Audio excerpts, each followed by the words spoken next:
पढे लेखेको मान्छेको लेभलै फरक संस्कार मर्यादा भन्ने चिज चाहिँ आफूले क्रिएट गर्ने र सिक्ने कुरा हो कि अरूलाई सिकाउने होइन। हामीलाई एकले अर्कालाई उडाउँदा मजा आउँछ। यो सोचबाट हामी जुन दिन माथि उठ्छौँ यो हिलो छापाछाप आफै गर्छ। मिलेर घर सफा गरौँ, हाम्रो सोसाइटी सफा गरौँ, देश सफा गरौँ, त्यसपछि पो अगाडि बढिन्छ त। उहाँले जिल्ला गलत भन्नुभयो होला, अञ्चल गलत भन्नुभयो, के भयो त? उहाँले गलत भनेर भयो के त? रातारात जिल्ला अञ्चल फरक पर्यो त? देशमा उथलपुथल भयो त? त्यो त उहाँलाई नभएको जानकारी हो नि त। हाम्रो फिल्डमा लगभग आधा उदा मान्छे सिनेमा सिकाएर बसेका छन्, सिनेमा कसरी बनाउनु पर्छ भनेर, जबकि आफैले बनाउँदा बनिरहेको छैन फेरि।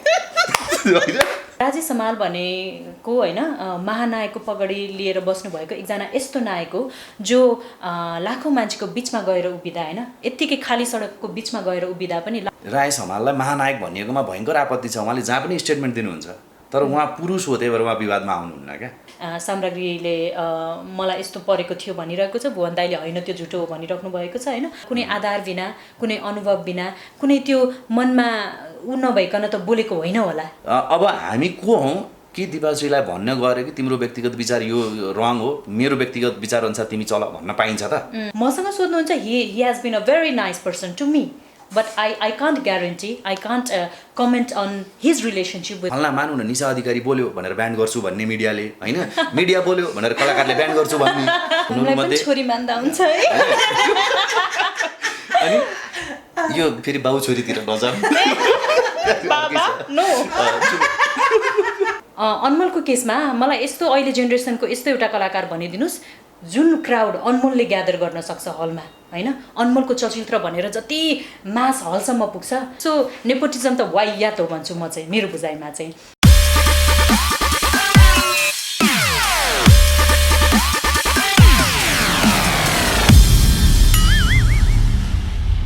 रमाइलो छ हेरिरहनु भएको दर्शकहरूलाई स्वागत छ। रमाइलो छमा म उत्सव छु र मसँग हुनुहुन्छ कमेडी च्याम्पियनका 2 च्याम्पियन जसले सिजन 2 पनि अनाउन्समेन्ट गरिसक्नु भएको छ। मसँग हुनुहुन्छ कमेडी च्याम्पियनका निर्देशक तथा निर्माता विशाल भण्डारी, त्यस्तै गरी निर्माता तथा कमेडी च्याम्पियनका होस्ट रिमा विश्वकर्मा। यहाँहरू दुवैजनालाई रमाइलो छमा एकदमै धेरै धेरै स्वागत छ। Thank you. र एकदम तपाईँहरूलाई बधाई, सिजन 2 को भर्खरै अग्रिमेन्ट पाएको छ।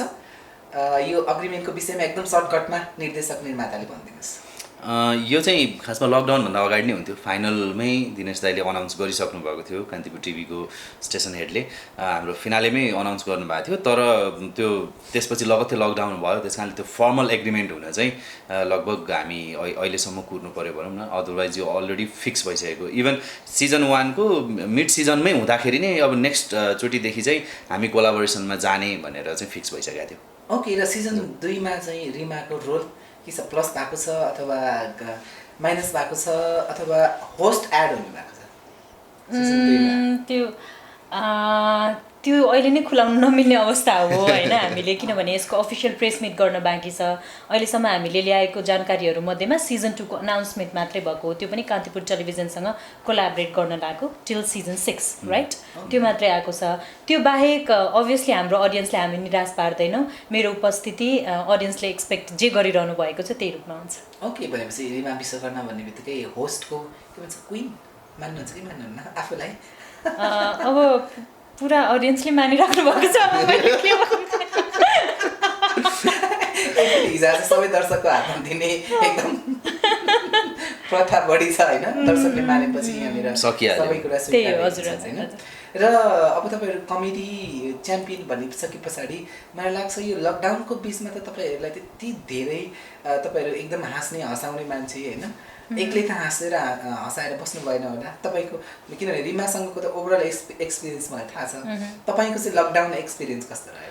हाम्रो लकडाउन भनेको त्यो 30-40 दिन चाहिँ हामी घरमै थियौँ। त्यसपछि अफिस सिफ्ट गरेर रातोपुली स्टार्ट गरेपछि त हामी दिनमा एकचोटि त्यहाँ भेटेर हाँस्ने हँसाउने त जारी नै थियो। हाम्रो ओभरअल अफिसमा जुन हामी छौँ मेम्बरहरू, त्यो क्रम जारी नै थियो। त्यस बाहेक पनि अब हामीले एउटा प्रोजेक्ट अहिले लिएर आएका छौँ, डिजिटल कन्टेस्ट मात्रै छ घर घरमा कमेडी भन्ने, जसबाट चाहिँ घरै बसेर हाम्रो कमेडियनहरूले चाहिँ सिजन 2 मा आफ्नो स्थान बनाउन सक्नुहुन्छ आफ्नो पर्फर्मेन्सेसहरू पठाएर। अनि त्यो बाहेक हामीले घर घरमा कमेडीको विनरको लागि चाहिँ 1 लाख रुपियाँ नगद छुट्याएर पनि त्यो कन्टेस्ट पनि स्टार्ट गरेको छौँ। अनि त्यसले गर्दाखेरि चाहिँ उहाँहरूले पठाइरहनु भएको छ, त्यो भिडियो हेरेर हाँस्न चाहिँ हामी हाँसिरहेको छौँ। भिडियोहरू आइरहेछ। ओके, पुरस्कारको कुरा गर्नुभयो, धेरै रियालिटी सोहरूको पुरस्कार पाएन भनेर गुनासो सामाजिक सञ्जालमै लेखिने गरेका छन्। हजुर, त्यो अवस्था तपाईँहरूकोमा सायद नहोला। Your call. आउँदैन तर पनि let the man speak. Okay, मेरो चाहिँ एकदम क्लियर छ हाम्रो स्पेसली कमेडी च्याम्पियन टिमको चाहिँ, किनभने यो कलाकारले बनाएको सो हो र यसमा धेरै कलाकारहरूको इन्भल्भमेन्ट छ। त्यस कारणले हाम्रो पहिलो प्राथमिकता नै त्यो कलाकारलाई चाहिँ एड्रेस गर्ने नै हुन्छ। हामी निराश पार्दैनौँ। अब अकर्डिङ टु कन्ट्र्याक्ट अथवा कहिलेकाहीँ उहाँहरूको आवश्यकता हेरेर कन्ट्र्याक्टभन्दा बाहिर गएर पनि उहाँहरूलाई हामी फेसिलिटेट गरेर राख्छौँ। ओके, तपाईँहरूको फर्स्ट सिजनको कन्ट्र्याक्ट अनुसार सब काम कुरो भइरहेको छ? कन्ट्र्याक्टभन्दा छिटो गरिसक्यौँ हामीले। ओके, एकदम खुसीको कुरा हो। रियालिटी सोज गर्नेहरूले मलाई लाग्छ पक्कै पनि उहाँहरूबाट सिक्नुपर्ने हुन्छ जस्तो लाग्छ। र किन यति धेरै रियालिटी सोहरू हुन्छन् नेपालमा जुन विवादित पनि हुन्छन्, कमै विवादित सोहरूमध्ये तपाईँको पर्छ? कतिपय सोहरूमा चाहिँ के पनि सुनेको छ भने जस्तो विजेता बनाउनको लागि नै एक खालको टिमले राजनीति गरेको सम्मदेखि लिएर पुरस्कार नपाएकोदेखि लिएर अनि अर्को चाहिँ विजेता भएर पनि के काम भन्ने खालको पनि भइरहेको हुन्छ होइन? यस्तो हुन्छ, प्रतिस्पर्धा आफैमा नै कन्ट्रोभर्सियल सब्जेक्ट हो कि, जहाँ त्यो रियालिटी सोज होस् या अरू स्टेज कार्यक्रम होस्, यदि त्यहाँ कम्पिटिसन भइरहेको छ भने जहिले पनि जित्ने पार्टी उहाँको सपोर्टरहरू खुसी हुनुहुन्छ र हार्ने पार्टी उहाँको पार्टीले जहिले पनि विरोधै गर्नुहुन्छ। So there is always controversy at the end of the result time के। त्यो भएर त्यसलाई चाहिँ पार्ट अफ द गेमको रूपमा लिनुपर्छ होइन। अब फुटबल गेम खेल्दाखेरि पनि त कहिले कोही फुटबलरलाई प्लेयरलाई इन्जुरी लाग्न सक्छ, त्यो त पार्ट अफ द गेम हो नि त, सधैँ लाग्छ नै भन्ने होइन, तर लाग्दाखेरि it's part of the game, त्यसलाई नौलो रूपमा लिनु हुँदैन भन्छु म चाहिँ होइन। अब हाम्रो केसमा चाहिँ बिकज हामी सबैजना लामो समयदेखि यही फिल्डमा छौँ, हामीले यो मिडिया लाइनलाई राम्ररी बुझेका छौँ, अध्ययन गरेका छौँ, अनि प्लस प्र्याक्टिस पनि अभ्यास पनि गरेका छौँ। त्यो कारणले गर्दाखेरि हामीले चाहिँ हाम्रो कन्टेस्टेन्टलाई या हाम्रो प्रडक्टहरूलाई कसरी ट्रिट गर्छौँ भने हामी आफू जसरी ट्रिटेड हुन चाहन्छौँ नि, हामीलाई हाम्रो प्रड्युसरहरूले, हाम्रो डिरेक्टरहरूले, हाम्रो टिम मेम्बरले हामीलाई जसरी ट्रिट गरोस् भन्ने हामी अपेक्षा राख्छौँ, त्यही ढङ्गबाट हामी उहाँहरूसँग पेस हुने हो खास। ओके, र अर्को कुरा चाहिँ के छ भनेदेखि ठ्याक्क लकडाउन भएपछि हामी विश्वमै पहिलो पटक फ्रिजको अवस्थामा होइन, पर्यटन के भन्छ टुरिज्म चाहिँ शून्यतामा पुगेको अवस्थामा छ लकडाउन भएपछि। र तपाईँहरूको पनि ठ्याक्क विनर घोषणा भएको थियो, एकदम सेलिब्रेसन गरिरहनु भएको थियो, वर्ल्ड टुर थियो होइन। मलाई लाग्छ अब फेरि अहिले विश्वका के भन्छ विश्व यात्रा गर्ने अहिले अवस्था छैन। तपाईँलाई एकदम घाटा लागेको छ यो सोजहरूबाट होइन। यो घाटालाई कसरी परिपूर्ति गर्ने सोच्नु भएको छ र यो घाटालाई कुन रूपमा लिनुहुन्छ तपाईँ? सबभन्दा चाहिँ अब हाम्रा सम्पूर्ण किसिमका घाटाहरूलाई परिपूर्ति गर्ने जिम्मेवारी कान्तिपुर ग्रुपले लिएको छ। त्यही भएर हामी त्यति चाहिँ अप्ठ्यारो स्थितिमा छैनौँ। यो कोलाबोरेसन नै त्यसको कारणले भयो। हामीले एउटा कार्यक्रम गऱ्यौँ जुन कार्यक्रम हाम्रो सोचभन्दा माथि दर्शकहरूले रुचाइदिनु भयो, हाम्रो सोचभन्दा धेरै माथि नै उहाँहरूले रुचाइदिनु भयो र त्यो रुचाइएको कार्यक्रमलाई चाहिँ कान्तिपुरले फेसिलिटेट गर्छु, म तिमीहरूलाई हेल्प गर्छु नि त, तिमीहरू इन्डिभिजुअल थियौ, अब चाहिँ हामी सहकार्य गरौँ, हामी ब्याकअप दिन्छौँ तिमीहरूलाई भनेर उहाँहरू आउनुभएको छ। यसर्थ चाहिँ हाम्रा जति पनि लसेसहरू अघिल्लो सिजनमा देखियो, अब आगामी दिनमा चाहिँ ती सबै रिकभर गर्दै कान्तिपुरले हामीलाई ब्याकअप गरेर अगाडि लान्छु भनेको छ। त्यस कारणले त्यति वरिड छैनौँ। तर मलाई दुःख कहाँनिर लागेको छ भने विनरको टप 3 को जुन हाम्रो ट्यालेन्टहरू हुनुहुन्थ्यो उहाँहरूले चाहिँ विश्व भ्रमण गर्न पाउनुहुन्न कि भन्ने अलिकति चसक्क कता कता लाग्छ। किनभने त्यो पनि त एउटा प्राइज हो नि त उहाँहरूको होइन, त्यो प्राइज हामीले दिनै पो पाउँदैनौँ कि जस्तो पनि लाग्छ। तर हेरौँ के हुन्छ, सिजन 1 र सिजन 2 लाई कोल्याब गरेर हामी त्यसपछि फेरि लिएर जान पनि सक्छौँ। फेरि सफलता सबै चिजलाई मोनिटरी ट्रान्जेक्सनमा मात्र लगेर जोड्नु पनि हुँदैन होइन। यस सिजन 1 हामी आफैले गरेको भएर अलिकति आर्थिक रूपमा हामीलाई गाह्रो भएको, अन टप अफ इट झन् वर्ल्ड टुर नभइदिँदा त हामीले सोचेको भन्दा टु बी अनेस्टली भन्नुपर्दा हामीलाई घाटा नै लागेको सिजन 1 चाहिँ होइन। त हामीले क्यालकुलेसन गरेका थियौँ वर्ल्ड टुरबाट हामी ब्रेक इभनमा पुग्छौँ भनेर, तर त्यो चिज पनि हुन पाएन। तर हामीलाई त्यसको दुःख छैन, किनभने वी इस्टाब्लिस अ ब्रान्ड के। अब आएर कमेडी च्याम्पियनको एउटा भ्यालुएसन छ नि त मार्केटमा, हामीले ल सिजनै गर्दैनौँ भनेर होइन। If we want to pass on to that somebody, त्यो चिजको भ्याल्यु छ कि। सो हामीलाई त्यो हिसाबले चाहिँ घाटा भएको छैन। We earned our audience. आज हामीसँग लाखौँ अडियन्स हुनुहुन्छ हाम्रो प्रडक्ट हेर्नको लागि, त्यो बाहेक हामीसँग एउटा ब्रान्ड नेम छ। ओके र विशालजी इभन रिमा केसँग नै कुरा गरेर आउँथेँ मैले तपाईँहरूको कमेडी च्याम्पियन मलाई लाग्छ 5-6 एपिसोडसम्म केही पनि थिएन शून्यतामा थियो जब ट्रेन्डिङ जब मैले त्यो दिन कुरा गरेको थिएँ कमेडी च्याम्पियन किन ट्रेन्डिङमा आउँदैन भन्दा ठ्याक्कै 1 नम्बर ट्रेन्डिङमा आएको थियो होइन त्यसपछि तपाईँहरूले पिकअप लिनुभयो र एकदम ग्रान्ड फिनालीसम्म तपाईँहरूको त्यो चर्चा हाई एक खालको कौतूहलता र इन्टरटेनिङ भयो होइन सिजन 2 मा तपाईँहरूलाई मलाई लाग्छ सिजन 1 कै तपाईँले ब्याच खानुहुनेछ यो एक खालको ब्रान्ड छ तर एउटा टिमलाई एउटा मेकरलाई एउटा डिरेक्टर एउटा प्रड्युसर एउटा होस्टलाई एकदम प्रेसर हुन्छ जस्तो लाग्यो किनभने अलरेडी तपाईँ इस्टाब्लिस भइसक्नु भएको छ त्यसलाई निरन्तरता दिनु पर्यो अथवा त्योभन्दा खस्किनु भएन अझ गर्दाखेरि पनि त्योभन्दा राम्रो गर्नु पर्यो यसको लागि तपाईँहरूलाई कतिको प्रेसर छ र कसरी म्यानेज गर्नु भएको छ सबै कुराहरूलाई यस्तो छ यसको लागि चाहिँ हामीले आफ्नो पुरा हतियार प्रदर्शनै गरेका थिएनौँ क्या सिजन 1 त्यस कारणले गर्दाखेरि हामीसँग काफी धेरै वेपन्सहरू बाँकी छ जुन चाहिँ हामी सिजन 2 मा अप्लाई गर्छौँ जस्तो हाम्रो एउटा प्रोजेक्सन थियो त्यतिखेर प्रोजेक्टलाई लिएर हामी यस्तो गर्छौँ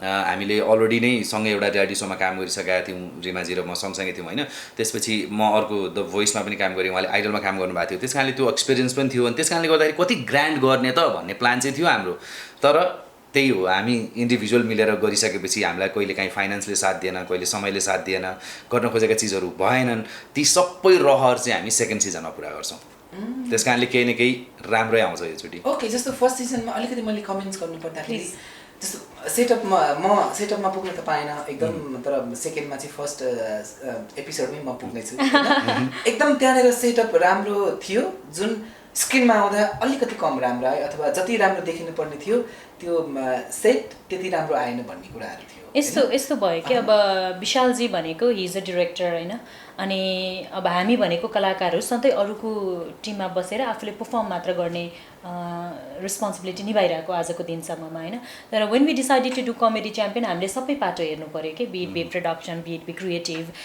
बिट बी होइन अब मेन्टरिङको काम हो सबै चिज नै हेर्नु पऱ्यो कि त्यो कारणले गर्दाखेरि एज विशालजी सेड हामीसँग एउटा प्रपर प्लान थियो हामी फिल्डमा जाने बेलामा यो गर्ने भनेर तर फिल्डमा गइसकेपछि धेरै चिजहरू आफूले सोचेको रूपमा हामीले त्यो स्वरूप दिन पाएनौँ र त्यो रहर त्यो इच्छा र त्यो डिटर्मिनेसन चाहिँ हामी सिजन 2 मा पुरा गर्दैछौँ र सेटको पनि तपाईँले भनेको चिज लगभग त्यस्तै नै हो सेट हामीले जुन बनायौँ त्यसलाई राम्रोसँग चाहिँ स्क्रिनमा एक्जिक्युट गर्न सकेनौँ त्यसमा हामी काम गर्दैछौँ योचोटि ओके भनेपछि कमी हामीलाई पनि थाहा थियो त्यो चिज कहाँनिर हामी अलिकति वर्क गर्न सक्छौँ त्यो स्पेस हामीले सबै देखिरहेका थियौँ तर हाम्रो मोटिभ भनेको त्यो बेलामा हाम्रो मेन मोटिभ भनेको हाम्रो दर्शकलाई खुसी बनाउनु थियो कि अनि टेक्निकल एङ्गलबाट of course being in the field हामी सबैलाई हाम्रो टिमको सबैलाई नलेज थियो यहाँनिर वर्क गर्ने स्पेस छ भनेर तर हाम्रो मेन कन्सर्न भने हामीले जे चिजमा जितिरहेका छौँ त्यो जितलाई पहिला कायम राखौँ त्यसपछि अरू चिज सम्हाल्न स्पेसली अरू रियालिटी सो र यसमा एउटा फरक के छ भने यो चाहिँ content driven reality so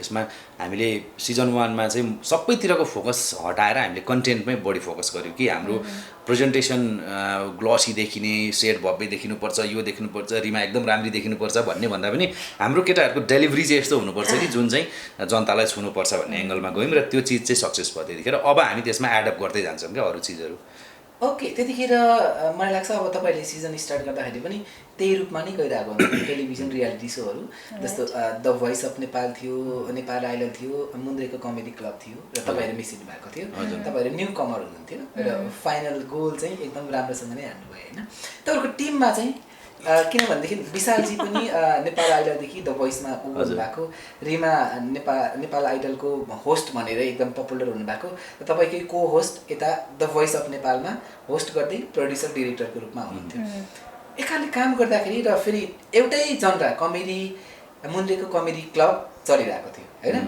trending नै सोच ट्रेन्डिङमै आइरहेको हुन्छ तपाईँहरूलाई त्यो खालको एक खालको कम्पिटिसन प्रेसर यिनीहरूले राम्रो गरिरहेको छन् अनि हामीले अझ राम्रो गर्नुपर्छ भन्ने खालले सोच्नु भयो कि भएन अथवा सोच्नु भएन भनेदेखि किन सोच्नु भएन तपाईँहरूले यस्तो भयो अब हामी चाहिँ बिङ इन द फिल्ड होइन हामी कोहीसँग कम्पिटिसन गर्छु त्यो कारणले यो सो ल्याउनुपर्छ भन्ने होइन कि हामी सबैजना चाहिँ यस्तो साथीहरू हौँ जो चाहिँ अब लङ टर्म हामीले यही फिल्डमा केही गर्नुपर्छ आफूलाई आउने काम गर्नुपर्छ भन्ने स्टेबिलिटी खोजिरहेको फेज थियो होइन त्यो क्रममा चाहिँ हामीले आफूलाई आउने काम के हो त होइन besides acting beside being in the media भन्दा हामी सबैको कम्बाइन सिट चाहिँ ल लेट्स ट्राई दिस अहिले विशालजीको इन्स्टिङ एकदमै राम्रो छ कि इट वाज हिज आइडिया कि let's do a comedy reality so भन्नेमा अनि उहाँको आइडियाहरू सबै सुनिसकेपछि यो चिजले वर्क गर्न सक्छ भनेर हामीले त्यसमा हुस्सेमा ऐसे मिलाएको होइन। कम्पिटिसनको कुरा गर्दा हाम्रो कन्सर्न चाहिँ के थियो भने हामीले जे चिज टार्गेट गरिरहेका छौँ त्यसलाई चाहिँ उत्कृष्ट बनाउने थियो कि न कि वरपर के भइरहेछ त्यसमा ध्यान दिएको भए त हामीले यति गर्नै सक्थेनौँ होला नि त। सो आवर कन्सर्न वाज चन्द्रमा टार्गेट गरिरह हो नि त हामीले, वरपर अरू ताराहरू के छ हेर्नै भ्याएनौँ क्या खासमा। ओके, मलाई लाग्छ यो आन्सर नै क्लियर भयो र पढे लेखेको मान्छेको लेभलै फरक के याद गर्नुपर्ने छ मेरो प्रश्नमा होइन। मैले एउटा सिम्पल प्रोजेक्सन थियो, जस्तो काफी धेरै कमेडियनहरू हुनुहुन्थ्यो, जस्तो दीपक दाईदेखि लिएर जितु दाईसम्म कलाकार प्लस कमेडियनको रूपमा उहाँहरू, अनि त्यसपछि लास्ट टाइम आउनुभएको भनेको सन्दीप छेत्री, राजा राजेन्द्र, त्यसपछि अर्को एउटा स्टार कमेडियन जन्मेकै थिएन। भ्याकुम थियो क्या यो 9-10 इयर्स चाहिँ। यो भ्याकुम चाहिँ मलाई कस्तो लाग्यो भने प्लेटफर्म नभएर भए हो जस्तो लाग्थ्यो क्या त्यतिखेर। द्याट्स वाइ हामीले रियालिटी सो नै सबैजना मिलेर गर्ने हुँदाखेरि चाहिँ त्यो भ्याकुमलाई पुरौँ न त। जो मान्छे त्यो 8-10 वर्ष चाहिँ प्लेटफर्मै नपाएर हुन्छ नि अझै पनि पछि परिरहनु भएको छ, उहाँहरूलाई चाहिँ हामीले प्लेटफर्म दिउँ न त भन्ने हिसाबले हामीले सुरु गऱ्यौँ र हामीले कतै पनि कम्पिटिसनको भावना पनि राखेनौँ। अनि त्यो वैरमनस्य हुन्छ नि एउटा किसिमको उनीहरूलाई जित्नुपर्छ, फल्नालाई हराउनुपर्छ, त्यो हामी गर्दै गर्दैनौँ, किन हामीको जित र हारको खेलै खेल्दैनौँ कि हामी राम्रो काम गर्नुपर्छ भन्ने एउटा राम्रो काम गरौँ, डेलिभरी गरौँ, सकेसम्म मेहनत गरौँ, अनि त्यसपछि त्यसले दिने रिजल्टले केही चिज दियो भने त्यो चाहिँ हाम्रो उपलब्धि हो भनेर हामी काम गर्छौँ, जसले गर्दाखेरि सजिलो हुन्छ यात्रा भनौँ न। ओके, र मलाई लाग्छ कमेडी च्याम्पियनको विषयमा अझै केही थप भन्नुपर्ने भयो भने हाम्रा अर्का एपिसोडहरू पनि छँदैछन्। यो त सुरुवात मात्रै हो, सिजन 2 सुरुवात मात्रै भएको छ। अनि एकदम तपाईँहरूलाई धेरै धेरै बधाई तथा भव्य सफलताको शुभकामना छ सम्पूर्ण रमाइलो छ परिवारको तर्फबाट। अब तपाईँहरू दुवैजना फिल्म क्षेत्र, म्युजिक भिडियो क्षेत्रमा आबद्ध, सक्रिय अनि सामाजिक सञ्जालमा पनि मनमा लागेका कुराहरू बोलिरहने, लेखिरहने दुईजना व्यक्ति हुनुहुन्छ होइन। मलाई लाग्छ लकडाउनमा पनि सायद फिल्म सुटिङ नभएर रिलिज नभएर पनि कुनै क्षेत्र यदि एक्टिभ हुन्छ भने त्यो फिल्म इन्डस्ट्री नै होला होइन। किनभनेदेखि बोलेका लेखेका कुराहरूले एकदम मान्छेलाई इन्टरेक्टिभ गरिरहेको छ होइन। जस्तो रिमासँग मलाई लाग्छ जुन मिटिङमा हाम्रो कुरा पनि भएको, इभन रिमाकै पनि सानोतिनो कुराहरू पनि चाहिने भन्दा बढी चासोको रूपमा हेरियो जस्तो मलाई लाग्छ। र पछिल्लो समय चाहिँ म आफैलाई पनि फिल भएको कुरा चाहिँ फिल्म इन्डस्ट्रीमा अलिकति हिरो छाप्ने काम भइरहेको हो कि भन्ने मैले फिल गरिरहेको छु होइन। र यसमा विशालजीले पनि आफ्नो राय राख्नु भएको थियो। यो ओभरअल अलिकति मान्छेको यो चरित्रमाथि प्रश्न लगाउने र विगत 5-7 वर्ष अगाडि भएका कुराकानीहरू अहिले आएर राख्दाखेरि यो अलिकति अशोभनीय पो हो कि भन्ने पनि देखिरहेछ। तपाईँले कसरी लिनु भएको छ र यो यस्तो हिलो छाप्ने काम किन भइरहेको छ? कति धेरै अडियन्सहरूले भन्नुभएको छ कि यो कलाकर्मीहरूको काम चाहिँ रोकियो, त्यस कारणले गर्दा आफैमा हिलो छाप्ने काम गरिरहेछन् भन्नुभएको छ। अनि यो इन्डस्ट्रीकै समस्या हो, इन्डस्ट्री बाहिर र हाम्रो दर्शकको अथवा जनताको प्रब्लमै होइन, यो हाम्रो समस्या हो। हामीलाई एकले अर्कालाई उडाउँदा मजा आउँछ, यो सोचबाट हामी जुन दिन माथि उठ्छौँ यो हिलो छापाछाप आफै गर्छ। किन भन्दाखेरि चाहिँ मैले केही चिज गर्न जानिनँ, मैले केही चिज बोल्न जानिनँ, मैले मेरो प्रस्तुतिकरणमा म चिप्लिएँ भनेदेखि चाहिँ मलाई मेरै इन्डस्ट्रीको मान्छेले पहिला उडाउँछन् क्या। बाहिरको मान्छेले त त्यसपछि थाहा पाउँछ नि त। हामीले प्रोटेक्ट गर्ने हो, प्रोटेक्ट गर्ने इन द सेन्स कि अब कुनै ब्लन्डरै भएको छ भने त्यसमा प्रोटेक्ट पनि गर्न सकिँदैन, सायद त्यसलाई नेसनल इस्युको रूपमा लिउँ होइन। राष्ट्रिय इस्युमा केही तलमाथि भयो भने त्यसमा हामीले प्रोटेक्ट गर्न सकिँदैन होला, तर अरू इस्युहरू छन् जसमा हामीले कभर गर्न सक्छौँ नि त। सामान्य गल्तीहरूमा हिलो छाप्ने काम हुन्छ क्या हाम्रो इन्डस्ट्रीमा चाहिँ। हाम्रो इन्डस्ट्रीमा खासमा भन्ने हो भने बन्डिङ छैन, एक अर्काप्रतिको सम्मानै छैन। अनि हामीले नै हाम्रो सम्मान गर्दैनौँ, अरूले कसरी गरिदिन्छ त? यही हो प्रब्लम छ। संस्कार मर्यादा भन्ने चिज चाहिँ आफूले क्रिएट गर्ने र सिक्ने कुरा हो कि अरूलाई सिकाउने होइन कि। पहिला आफूमा आयो भने आफू वरपरको मान्छेले त्यो स्वतः रूपमा त्यो पास हुन्छ कि जेनेरेसन बाई जेनेरेसन होइन।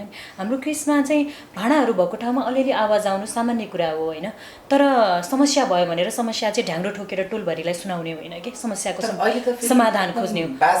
गलत नै त्यही भइरहेको। हामीले नबुझेको संस्कार भनेको नि सुखको कुरा, सफलताको कुराहरू चाहिँ लड्डु बाँडेर हल्ला गर्ने हो कि, दुःखको कुरा, सङ्घर्षको कुरा र असफलताको कुराहरू भनेको चाहिँ समाधान, समस्याको कुराहरू घरभित्र सरसल्लाह गरेर समाधान निकाल्ने हो कि।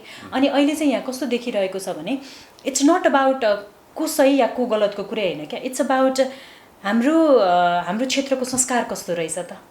अनि जो मान्छेहरू बोलिरहनु भएको छ उहाँहरूले के चिज इनपुट दिइरहनु भएको छ किनभने समहाउ हामी सबैजना नेपाल कलाकारिता क्षेत्रको त एम्बेसडर हो नि त तपाईँले के बोल्नुहुन्छ उहाँले के बोलिरहनु भएको छ म कसरी हिँडिरहेको छु भन्ने कुराले त इम्प्याक्ट पारिरहेको हुन्छ नि त हरेक एउटा व्यक्ति जो नेपाली मिडिया क्षेत्रसँग सम्बन्ध राख्छ उसले बोल्ने उसले हिँड्ने उसले गर्ने व्यवहारले कुनै न कुनै रूपमा नेपाली चलचित्र क्षेत्रलाई उसको वरपरको मान्छेले अज्युम गरिरहेको हुन्छ कि सो हामी त एम्बेसडर हौ सो हरेक व्यक्तिले अहिले जसले जे अभिव्यक्ति दिइरहनु भएको छ हामी एकदम सजग हुनु एकदमै जरुरी रहेछ क्या इट्स लाइक प्रमोटिङ नेपालको टुरिज्म प्रमोट गर्दाखेरि हामीले के चिजलाई फोकस गर्छौँ so we have to take it in a responsible way कि नेपाली कलाकारिता क्षेत्रलाई हामी कुन वेमा प्रमोट गर्ने त अहिले हामीले जे चिज गरिरहेका जो छौँ हामी बिच जुन हिलो छाप्ने कुरा गर्नुभयो यसले त हाम्रो संस्कार कहाँ रहेछ भन्ने चिज प्रष्ट पारिदिरहेको छ नि त हाम्रो अडियन्सको अगाडि हाम्रो छरछिमेकको अगाडि भनौँ न होइन अनि सो हाम्रो समाजलाई पहिला सफा बनाऊ न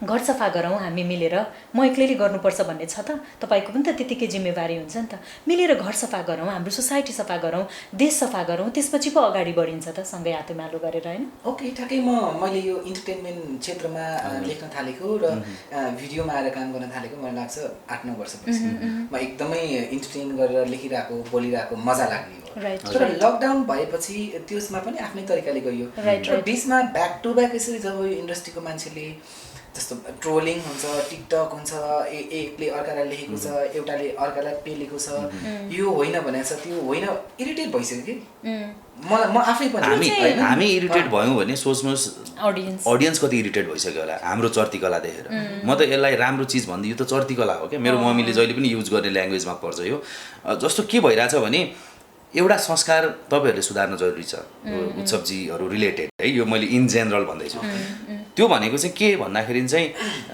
कस्तो प्रश्न सोधेर चाहिँ म कन्ट्रोभर्सी क्रिएट गर्न सक्छु अथवा यो केटा अथवा यो केटीलाई चाहिँ म गिराउन सक्छु भन्ने सेन्समा एउटा कार्यक्रम चलाइन्छ त्यो पुरातनवादी सोच हो त्यसमा सुधार हुन जरुरी छ सोधेको प्रश्नको उत्तर दिन नजानिसकेपछि अथवा गलत उत्तर दिइसकेपछि त्यसले हुन सक्ने हल्ला त्यसले हुन सक्ने हङ्गामा र त्यो प्रश्न र त्यो उत्तरले समाजमा जान सक्ने म्यासेजलाई मध्यनजर गर्दै सायद त्यसलाई एडिटै पो गर्ने हो कि योतिर तपाईँहरूले सुधार्नुपर्ने भयो अनि अर्को हाम्रो एउटा पक्ष कमजोर कहाँनिर छ भने हामी बोल्दा थाहै पाउँदैनौँ क्या के बोलेको भनेर अनि पछि चाहिँ त्यो इन्टरभ्यू लिने मान्छेलाई गाली गरिरहेछ यो दुइटैले आफ्नो जिम्मेवारी पुरा गरेर देख्दिनँ म अहिले चाहिँ बोल्नेले पनि र बोल्न लगाउनेले पनि त्यसले गर्दाखेरि चाहिँ सिचुएसन अलिकति अप्ठ्यारो हुँदै गइरहेको हो क्या पहिला थियो जस्तो मानौँ करिश्मा दिदीहरूको बेलामा होइन रेखाजीहरूको टाइममै त्यो खालको के थियो भने नि के चाहिँ आउँदैन त्यो चाहिँ प्रश्न सोध्ने अनि त्यो हाइलाइट गरेर हेर यो हिरोलाई यो आउँदैन भन्ने खालको इन्टरभ्यू लिने संस्कार थियो पहिला त्यो संस्कारबाट माथि उठ्नु पऱ्यो क्या अनि त्यसबाट माथि उठिसक्ने बित्तिकै त यो कन्ट्रोभर्सी हुँदै भएन हामीले हाम्रै कलाकारलाई सम्मान दिँदैनौँ हामी हाम्रै कलाकारको गल्ती र कमजोरी खोजी त्यो क्लिप सट्ट काटेर फेसबुकमा हालेर इन्स्टामा हालेर हिट बनाउँछौँ अनि त्यो हिट भइसकेपछि मेरो प्रोग्राम हिट हुन्छ भन्ने भ्रम छ एउटा चाहिँ अनि हाम्रो कलाकार चाहिँ तयारी बिनै बोलिदिने फेरि क्या यो विषयमा मलाई अलिकति जानकारी भएन यो मेरो जानकारीभन्दा बाहिर पर्यो भनेर मैले तपाईँलाई भन्यो भने त तपाईँले मलाई फेरि त दबाइरहनु त हुन्न होला नि त नि हामी फेरि जानकारी छैन भन्दैनौँ क्या भनिदिइहाल्छौँ यो दुइटैले एक आफ्नो आफ्नो पाटोको समस्या समाधान गर्यो भने यस्तो कन्ट्रोभर्सी कहिले पनि आउँदैन अनि यस्तो पनि हो कि हामीले एकअर्कालाई लाछना लगाइरहँदा एकअर्कालाई को व्यक्तित्वलाई गिराइरहँदा सँगसँगै हाम्रो घर पनि गिरिरहेको छ होइन हाम्रो धरातल पनि गिरिरहेको छ भन्ने कुरा चाहिँ ख्याल राख्नुपर्छ कि ओके तपाईँले इन जेनरल भन्नुभयो तर मेरो हिसाबमा कुरा गर्ने हो भने र मैले रमाइलोसम्म त्यो घन्टी बजाउने गेम विगत 2-3 वर्षदेखि गरिरहेको छु मैले त्यसमा चाहिँ जस्ट फर फन किनभने मैले तपाईँहरूलाई पनि थाहा छ होला चिट अगाडि दिइरहेको हुन्छु मलाई चाहिँ कसैलाई यो भन्न नआएर मलाई कसैको चाहिँ मजाक बनाउनु छैन कि यो रमाइलोको लागि मात्र हो कतिपयले भन्नुहुन्छ नहेरौँ न मजा आउँछ त्यही कुरा नआउँदाखेरि मान्छेले कति कुन रूपमा लिन्छ भन्ने कुरा चाहिँ सायद म त्यतिखेरदेखि नै अलिअलि चाहिँ सचेत रहेछु होला यो पार्ट काट्नुहुन्छ तपाईँले किन काट्ने किनकि म अडियन्सलाई हामीलाई यतिकै पनि सबै चिज थाहा हुन्छ हुँदैन किनभनेदेखि मलाई थाहा छ त्यहाँ 10 चोटि पढेको कुराहरू पनि बेल बजाउँदाखेरि उल्टो पाल्टो भनिरहेको हुन्छ भनेपछि मलाई लाग्छ हामी सबैजना त्यो सामान्य ज्ञानमा कति चाहिँ तिखर छ भने यस्तो क्या उत्सव म स्कुलमा चाहिँ स्कुलमा पढ्दाखेरि चाहिँ हाम्रो टिम 3-4 जनाको टिम थियो जसमध्ये म स्पोर्ट्समा एकदम राम्रो थिएँ अनि त्यसपछि अर्को साथी हुनुहुन्थ्यो जो पोलिटिक्समा राम्रो अर्को एउटा इन्टरनेसनल अफेयर्समा राम्रो अनि हामी सबैजना मिलेर चाहिँ त्यो हाजिर जवाफ प्रतियोगितामा भाग लिन्थ्यौँ क्या त्यसको 4 जनामा त मलाई स्पोर्ट्स मात्रै आउँथ्यो भने तपाईँ कलाकारलाई सोध्दै हुनुहुन्छ क्या जेनरल नलेजको क्वेसन हाम्रो यहाँ फिल्म चलिरहेको छैन, फिल्म बक्स अफिसमा पैसा कमाइरहेको छैन, अर्को सिनेमा कसले साइन गर्छ भन्ने ठेगान छैन, प्रोड्युसर कहाँ चाहिँ दिमाग घुमाएर हिँडिरहेछ होइन, सिनेमा सुट भएर रेडी छ, प्रदर्शन कहिले हुने हो फिक्स छैन। त्यस्तो बेलामा तपाईँले अनि फल्ना के हो, यो के हो, नेपालको भूभागको क्षेत्रफल कति हो भन्न थाल्नु हो भने त त्यो दिमागले कामै नगरेको बेला हो नि त त्यो त। त्यस कारणले त्यो क्वेसनै गलत हो एउटा चाहिँ। अनि यसको एन्सर दिन म कम्फर्टेबल छुइनँ भन्न पनि हामीले सक्नुपर्छ होला जस्तो लाग्छ क्या। यो चिजहरू छ। त्यस कारणले गर्दाखेरि चाहिँ जसलाई जुन फिल्डको मान्छे बोलाउनुहुन्छ त्यसलाई त्यही फिल्डको प्रश्न सोध्नु भने उसले इजिली एन्सर दिँदै जान्छ। अब वी आर ह्युमन्स होइन, नो म्याटर हामीले जति नै म खतरा मान्छे हो भने पनि हामी इम्पर्फेक्ट, सबैमा अवगुणहरू छ, सबैमा केही न केही कमी कमजोरीहरू छ होइन। मान्छेको दिमागले सबैभन्दा उत्कृष्ट बनाएको मसिन कम्प्युटरलाई त टाइम एन्ड अगेन अपग्रेड गर्नुपर्छ भने हामी त ह्युमन बिङ्स हौँ होइन। अनि एकअर्काको कमी कमजोरीमा फोकस गर्ने, अरे बाबा ल होइन, इट्स अ गुड थिङ आफूलाई सबै विषयमा नलेज राख्नु, अझ त्यो प्लेटफर्ममा बसेर पब्लिक फिगर भइसकेपछि सबै विषयको बारेमा आफ्नो राय राख्न सक्नु राम्रो हो। तर ल एउटा विषयमा उहाँले आफ्नो राय राख्न सक्नु भएन, उहाँले जिल्ला गलत भन्नुभयो होला, अञ्चल गलत भन्नुभयो, के भयो त? उहाँले गलत भनेर भयो के त? रातारात जिल्ला अञ्चल फरक पर्यो त? देशमा उथलपुथल भयो त? त्यो त उहाँलाई नभएको जानकारी हो नि त। अनि एउटा इस्युलाई लिएर एउटा व्यक्तिको चरित्र हत्या नै गरिदिने, उसको करियर नै ड्यामेज हुने गरेर यो मान्छे उसलाई केही नै आउँदैन जस्तो पारिदिने त भनेको के। when we are pointing, कोही मान्छेलाई केही चिज आउँदैन भने सिकाउन, बाबा तिमीलाई यो आएन यो हो भनेर सिकाउन, तँलाई आएन भनेर उसलाई बुलिङ गर्ने त त्यो होइन, त्यो संस्कार त ठिक भएन नि। अनि दुईजनाको फाइटमा पनि यहाँ त्यस्तै हुन्छ क्या। दुईजनाको फाइट हुने बित्तिकै यो चलचित्र इन्डस्ट्री नै पहिला दुई भागमा बाँडिन्छ। बाहिर दर्शक त धेरै पछि हुन्छ क्या, दर्शक भागमा बाँडिनु त धेरै पछाडि हो। इन्डस्ट्री नै दुई भागमा बाँडेर एउटाको सपोर्ट गरिरहेछ, अर्कोको सपोर्ट गरिरहेछ। अनि अब म जस्तो मान्छे चाहिँ टाइम पास गरेर त्यो स्ट्याटस हेर्दै हाँस्छु क्या। मलाई रमाइलो लाग्छ त्यो होइन। कुनै इस्यु आयो भने ल यसको पक्षमा को छन् विपक्षमा को छन् एकैछिनमा थाहा हुन्छ सर र क्या होइन, त्यो मजा आउँछ। अनि सार्काजम फेरि यति आउँछ हाम्रो फिल्डमा होइन। हाम्रो फिल्डमा लगभग आधा उदा मान्छे सिनेमा सिकाएर बसेका छन्, सिनेमा कसरी बनाउनुपर्छ भनेर, जबकि आफैले बनाउँदा बनिरहेको छैन फेरि होइन, आफैले बनाउँदा बनिएको छैन त्यस्तो सिनेमा। तर यस्तो सिनेमा बनाउनु पर्छ भनेर स्ट्याटस लेख्न छोड्दैनन् फेरि होइन। त्यो स्ट्याटस लेख्ने टाइममा डिस्कस गर्नुहोस् न आफ्नो टिमसँग, केही आउँछ नि त। तपाईले पनि लेख्नु भएको थियो एउटा स्ट्याटस। म त त्यही त मध्यम मार्ग हो के उहाँको उपाय, मध्यम मार्गमा पर्छु, यता पनि होइन उता पनि होइन, बीचमा हिँड्ने मान्छे भन्छ। म सिकाउन भन्दा पनि गर्नमा विश्वास राख्छु। जस्तो हरेक गल्तीहरूलाई मैले नै सुधार्ने हो। मैले त्यो गल्तीहरूलाई ढाकछोप गर्न खोजेर अथवा त्यो गल्तीहरूमा चाहिँ त्यही गल्तीलाई लिएर चाहिँ टाउको समातेर बस्ने होइन होइन, मैले गल्तीलाई सुधार्ने हो। नेक्स्ट फेजमा यो स्टेपमा लाग्नलाई चाहिँ के गर्नुपर्छ त? कामै गर्ने हो नि त। अब फेसबुकमा मैले उत्सवलाई फिल्म बनाउन सिकाएर हुन्छ त? यस्तो फिल्म बनाउनु फेसबुकमा आम्मामा कमी छ र? तपाईँ भन्नुहोस् न, कसले सिकाउँदैन हाम्रो इन्डस्ट्रीमा फिल्म बनाउन? हरेक मान्छेले यी तलको कफी पसलमा बस्यो भने 3 जना मान्छेले 3 थरी फिल्म बनाउन सिकाइदिन्छ। सिकाउँदै पनि फेरि मैले निश्चलजीको र हाम्रो निर्देशक दिपेन्द्र लामाको, सञ्चारकर्मी दाइ पनि हुन्छ, समीक्षक पनि हुनुहुन्छ, उहाँहरू बिच अलिकति मतभेद पाएको थिएँ। निश्चलजीले चाहिँ दिपेन्द्र दाइको स्ट्याटसमा उहाँले चाहिँ सम्झना योग्य फिल्महरू छैनन् भन्दाखेरि माइती घरदेखि छ माया छ पक्कैसम्म त दाइ भन्ने कुरा गर्नुभएको थियो। तपाईँ यसमा के भन्नुहुन्छ? नेपालमा साँच्चैकै सम्झना योग्य, नेपालमा सम्झना लायक सिनेमाहरू धेरै छन्, तर उहाँलाई सम्झना लायक नलाग्नु उहाँको समस्या हो होइन। मेरो लागि चाहिँ त्यस्ता सम्झना लायक सिनेमा छैन भनेर उहाँले लेखेको भए कसैले पनि आपत्ति गर्दैन थियो, त्यो उहाँको पर्सनल विचार हुन्थ्यो। तर उहाँले इन जेनरल गरेपछि त्यो प्रब्लम भयो नि त। हरेक सिनेमाले हरेक कालखण्डमा केही न केही योगदान गरेर इन्डस्ट्री यहाँसम्म आएको छ। हाम्रो सिनेमाले एकाडेमी र ओस्कारै जित्नुपर्छ भन्ने होइन नि त। पहिला त हाम्रो दर्शकको मन जितेर देखाउनुहोस्। तपाईँको सिनेमा कति दर्शकले हेर्छन् पहिला त्यो चिज म्याटर गर्छ। अनि अर्को चिज मलाई कता कता के लाग्छ भने हामी कलाकारहरूको पहिलो प्राथमिकता के हो? बडा हामी चुकिरहेछौँ क्या अहिले फिल्म सिकाउँदाखेरि। हाम्रो पहिलो प्राथमिकता इन्टरटेन गर्नु हो, दर्शकलाई मनोरञ्जन दिँदै सामाजिक यथार्थहरू प्रस्तुत गर्ने हो क्या हामीले स्क्रिनमा। मेरो सिनेमा अबको 25-30 वर्षपछि अर्को एउटा जेनेरेसनले हेर्दाखेरि 2077 को नेपाल यस्तो थियो भनेर देख्नुपर्छ क्या। र त्यो समाज हरेक खालको फिल्ममा देख्छ। जस्तो त्यो समाज दीपक दीपाको छक्का पन्जामा पनि देखाएको छ, त्यही समाज बुलबुलमा पनि देखाएको छ, त्यही समाज प्रसादमा पनि देखाएको छ, त्यही समाज अरू कमर्सियल चलचित्र जुन सुदर्शनजीले बनाउनुहुन्छ त्यसमा पनि देखाएको छ। अहिलेको समाज चाहिँ देखिनु पर्यो क्या 40 वर्षपछि हेर्दाखेरि। तर कोहलपुर एक्सप्रेस त हुबहु उतारियो भनेर लेखिया थियो फेरि।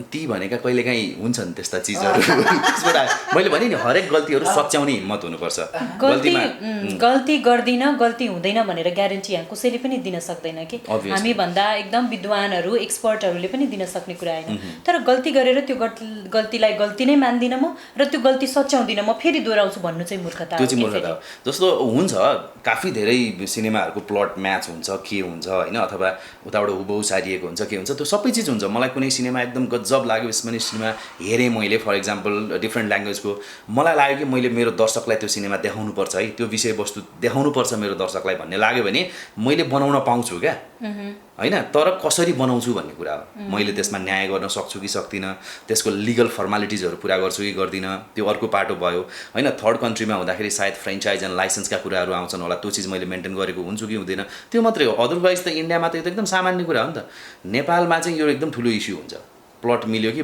बबालै हुन्छ इन्डियामा त सबसे सक्सेसफुल रोहित शेट्टी जस्तो मान्छेले पनि साउथ इन्डियाको चाहिँ फ्रेन्चाइज लिएर उसले आफ्नो सिनेमाहरू बनाइरहेको हुन्छ र त्यो यो फल्नाबाट चोरिएको भन्ने विवाद हुँदैन होइन त्यो चाहिँ बकाइदा लाइसेन्स लिएर गरिएको भन्ने हुन्छ हाम्रोमा चाहिँ के छ बुझ्न खोजिँदैन क्या बा उनीहरूले अथोरिटी लिएर गरेछ कि नलिकन गरेछ कि अब हाम्रो समाज चाहिँ कस्तो समाज छ भने कसैले केही सिक्न खोजिरहेछ भने उसले सिक्न खोज्यो होइन क्या कहाँबाट सिक्न खोज्यो कसको सिक्न हुबहु उतार्न खोज्यो त्यो चिजमा चाहिँ हामी ध्यान दिन्छौँ कि life in itself is a learning process नि हामी जिन्दगीको अवधिभर केही न केही नयाँ चिज सिकिरहेका हुन्छौँ केही चिज सुनेर देखेर भोगेर अर्काको हेरेर सिक्ने त हो नि होइन अब त्यो सिक्ने क्रममा कतिपटक धेरैजना साथीहरूले इभन कोलपुर एक्सप्रेसको कुरा आउँदा पनि हुबहु सारियो भनेर जुन यदि उहाँहरूले चलचित्र हेर्नुभएको छ भने सायद त्यो अभिव्यक्ति आउँथेन होला अनि समस्या त त्यति बेला हुन्थ्यो उहाँहरूले त्यति बेला चाहिँ त्यो चिजलाई ठुलो इस्यु बनाउनु पर्थ्यो यदि हामीले त्यो चिज एक्सेप्ट नगरेको भए हामी इन्सपायर्ड भएको भन्ने कुरा त हामीले एक्सेप्ट गरेको हो नि त अनि त्यही त सिनेमामा हामीले क्रेडिट रोलमै क्लियरली मेन्सन गरेको चिज छ इन्सपायर्ड छ भनेर अनि त्यो चिजलाई त्यत्रो ठुलो बनाएर जब तपाईँले बोलेको चिजले मासलाई इन्फ्लुएन्स गर्छ भने अलिकति कन्सियस भएर रेस्पोन्सिबल भएर बोलिदिनुहोस् न ओके ठ्याक्कै यो बोलीको कुरा आयो अलि वरिष्ठ अभिनेत्री तथा अहिलेको ब्लकबस्टर निर्देशक दिपाश्री निरौलाले लकडाउनको अवधिमा एउटा अन्तर्वार्ता दिनुभयो त्यो अन्तर्वार्तामा चाहिँ प्रश्नकर्ताले सोध्नुभयो र महानायकको विषयमा र उहाँले अलिकति बेली विस्तार लाउने क्रममा चाहिँ महानायक कहाँ हुनुहुन्छ अहिले के गर्नु भएको छ उहाँले त्यति अभिभावकको भूमिका निभाउनु भएन भन्ने अभिव्यक्तिले चाहिँ मलाई लाग्छ दिपाश्री निरौलालाई ट्रोलिङदेखि अलिकति के भन्छ नकारात्मक टिक्का टिप्पणीदेखि धेरै सोसियल नेटवर्कमा चाहिँ गाली गलौज आइरहेको छ र महानायक आफैले पनि यस बारेमा बोलिरहनु भएको छ यो खालको यति धेरै भुइँचालो जान आवश्यक थियो जस्तो लाग्छ रिमालाई पहिलो कुरा त तपाईँले त्यो व्यक्तिलाई कुन हदसम्म बोल्न बाध्य बनाउनुहुन्छ त्यहाँनिर कुरा आउँछ किनभने मैले त्यो इन्टरभ्यू पुरै हेरेँ र इनिसियल फेजमा दिपादीले जे बोलिरहनु भएको छ म चाहिँ व्यक्तिले के बोल्यो होइन क्या इन्टेन्सन के राखेर बोलिरहेको छ आई फोकस अन द्याट के उहाँको पोजिटिभ इन्टेन्सन थियो कि नेगेटिभ इन्टेन्सन थियो कि उहाँले अभिव्यक्त गर्न खोजेको कुरा के हो त शब्द के हो होइन कि शब्दको पछाडिको इन्टेन्सन के हो होइन शब्दको लिटरेटिक अर्थ के हो होइन कि उहाँको आशय के हो अभिव्यक्तिको आशय यो मलाई चाहिँ के लागिरहेको थियो भने दिपादीले के भन्न खोजिराख्नु भयो मैले मेरो बुझाइ है मेरो व्यक्तिगत बुझाइ चाहिँ उहाँले चाहिँ राजेश हमाल भनेको होइन महानायकको पगडी लिएर बस्नुभएको एकजना यस्तो नायक हो जो लाखौँ मान्छेको बिचमा गएर उभिँदा होइन यत्तिकै खाली सडकको बिचमा गएर उभिँदा पनि लाखौँ मान्छे त्यहाँ जम्मा गर्न सक्ने त्यतिको पावर भएको मान्छे व्यक्तित्व हो नेपाली चलचित्र क्षेत्रको सो उहाँले त्यो पावर युज गरेर केही हदसम्म इन्फ्लुएन्स गर्न सक्नुहुन्थ्यो इम्प्याक्ट पार्न सक्नुहुन्थ्यो उहाँको आशय मैले चाहिँ त्यो बुझेँ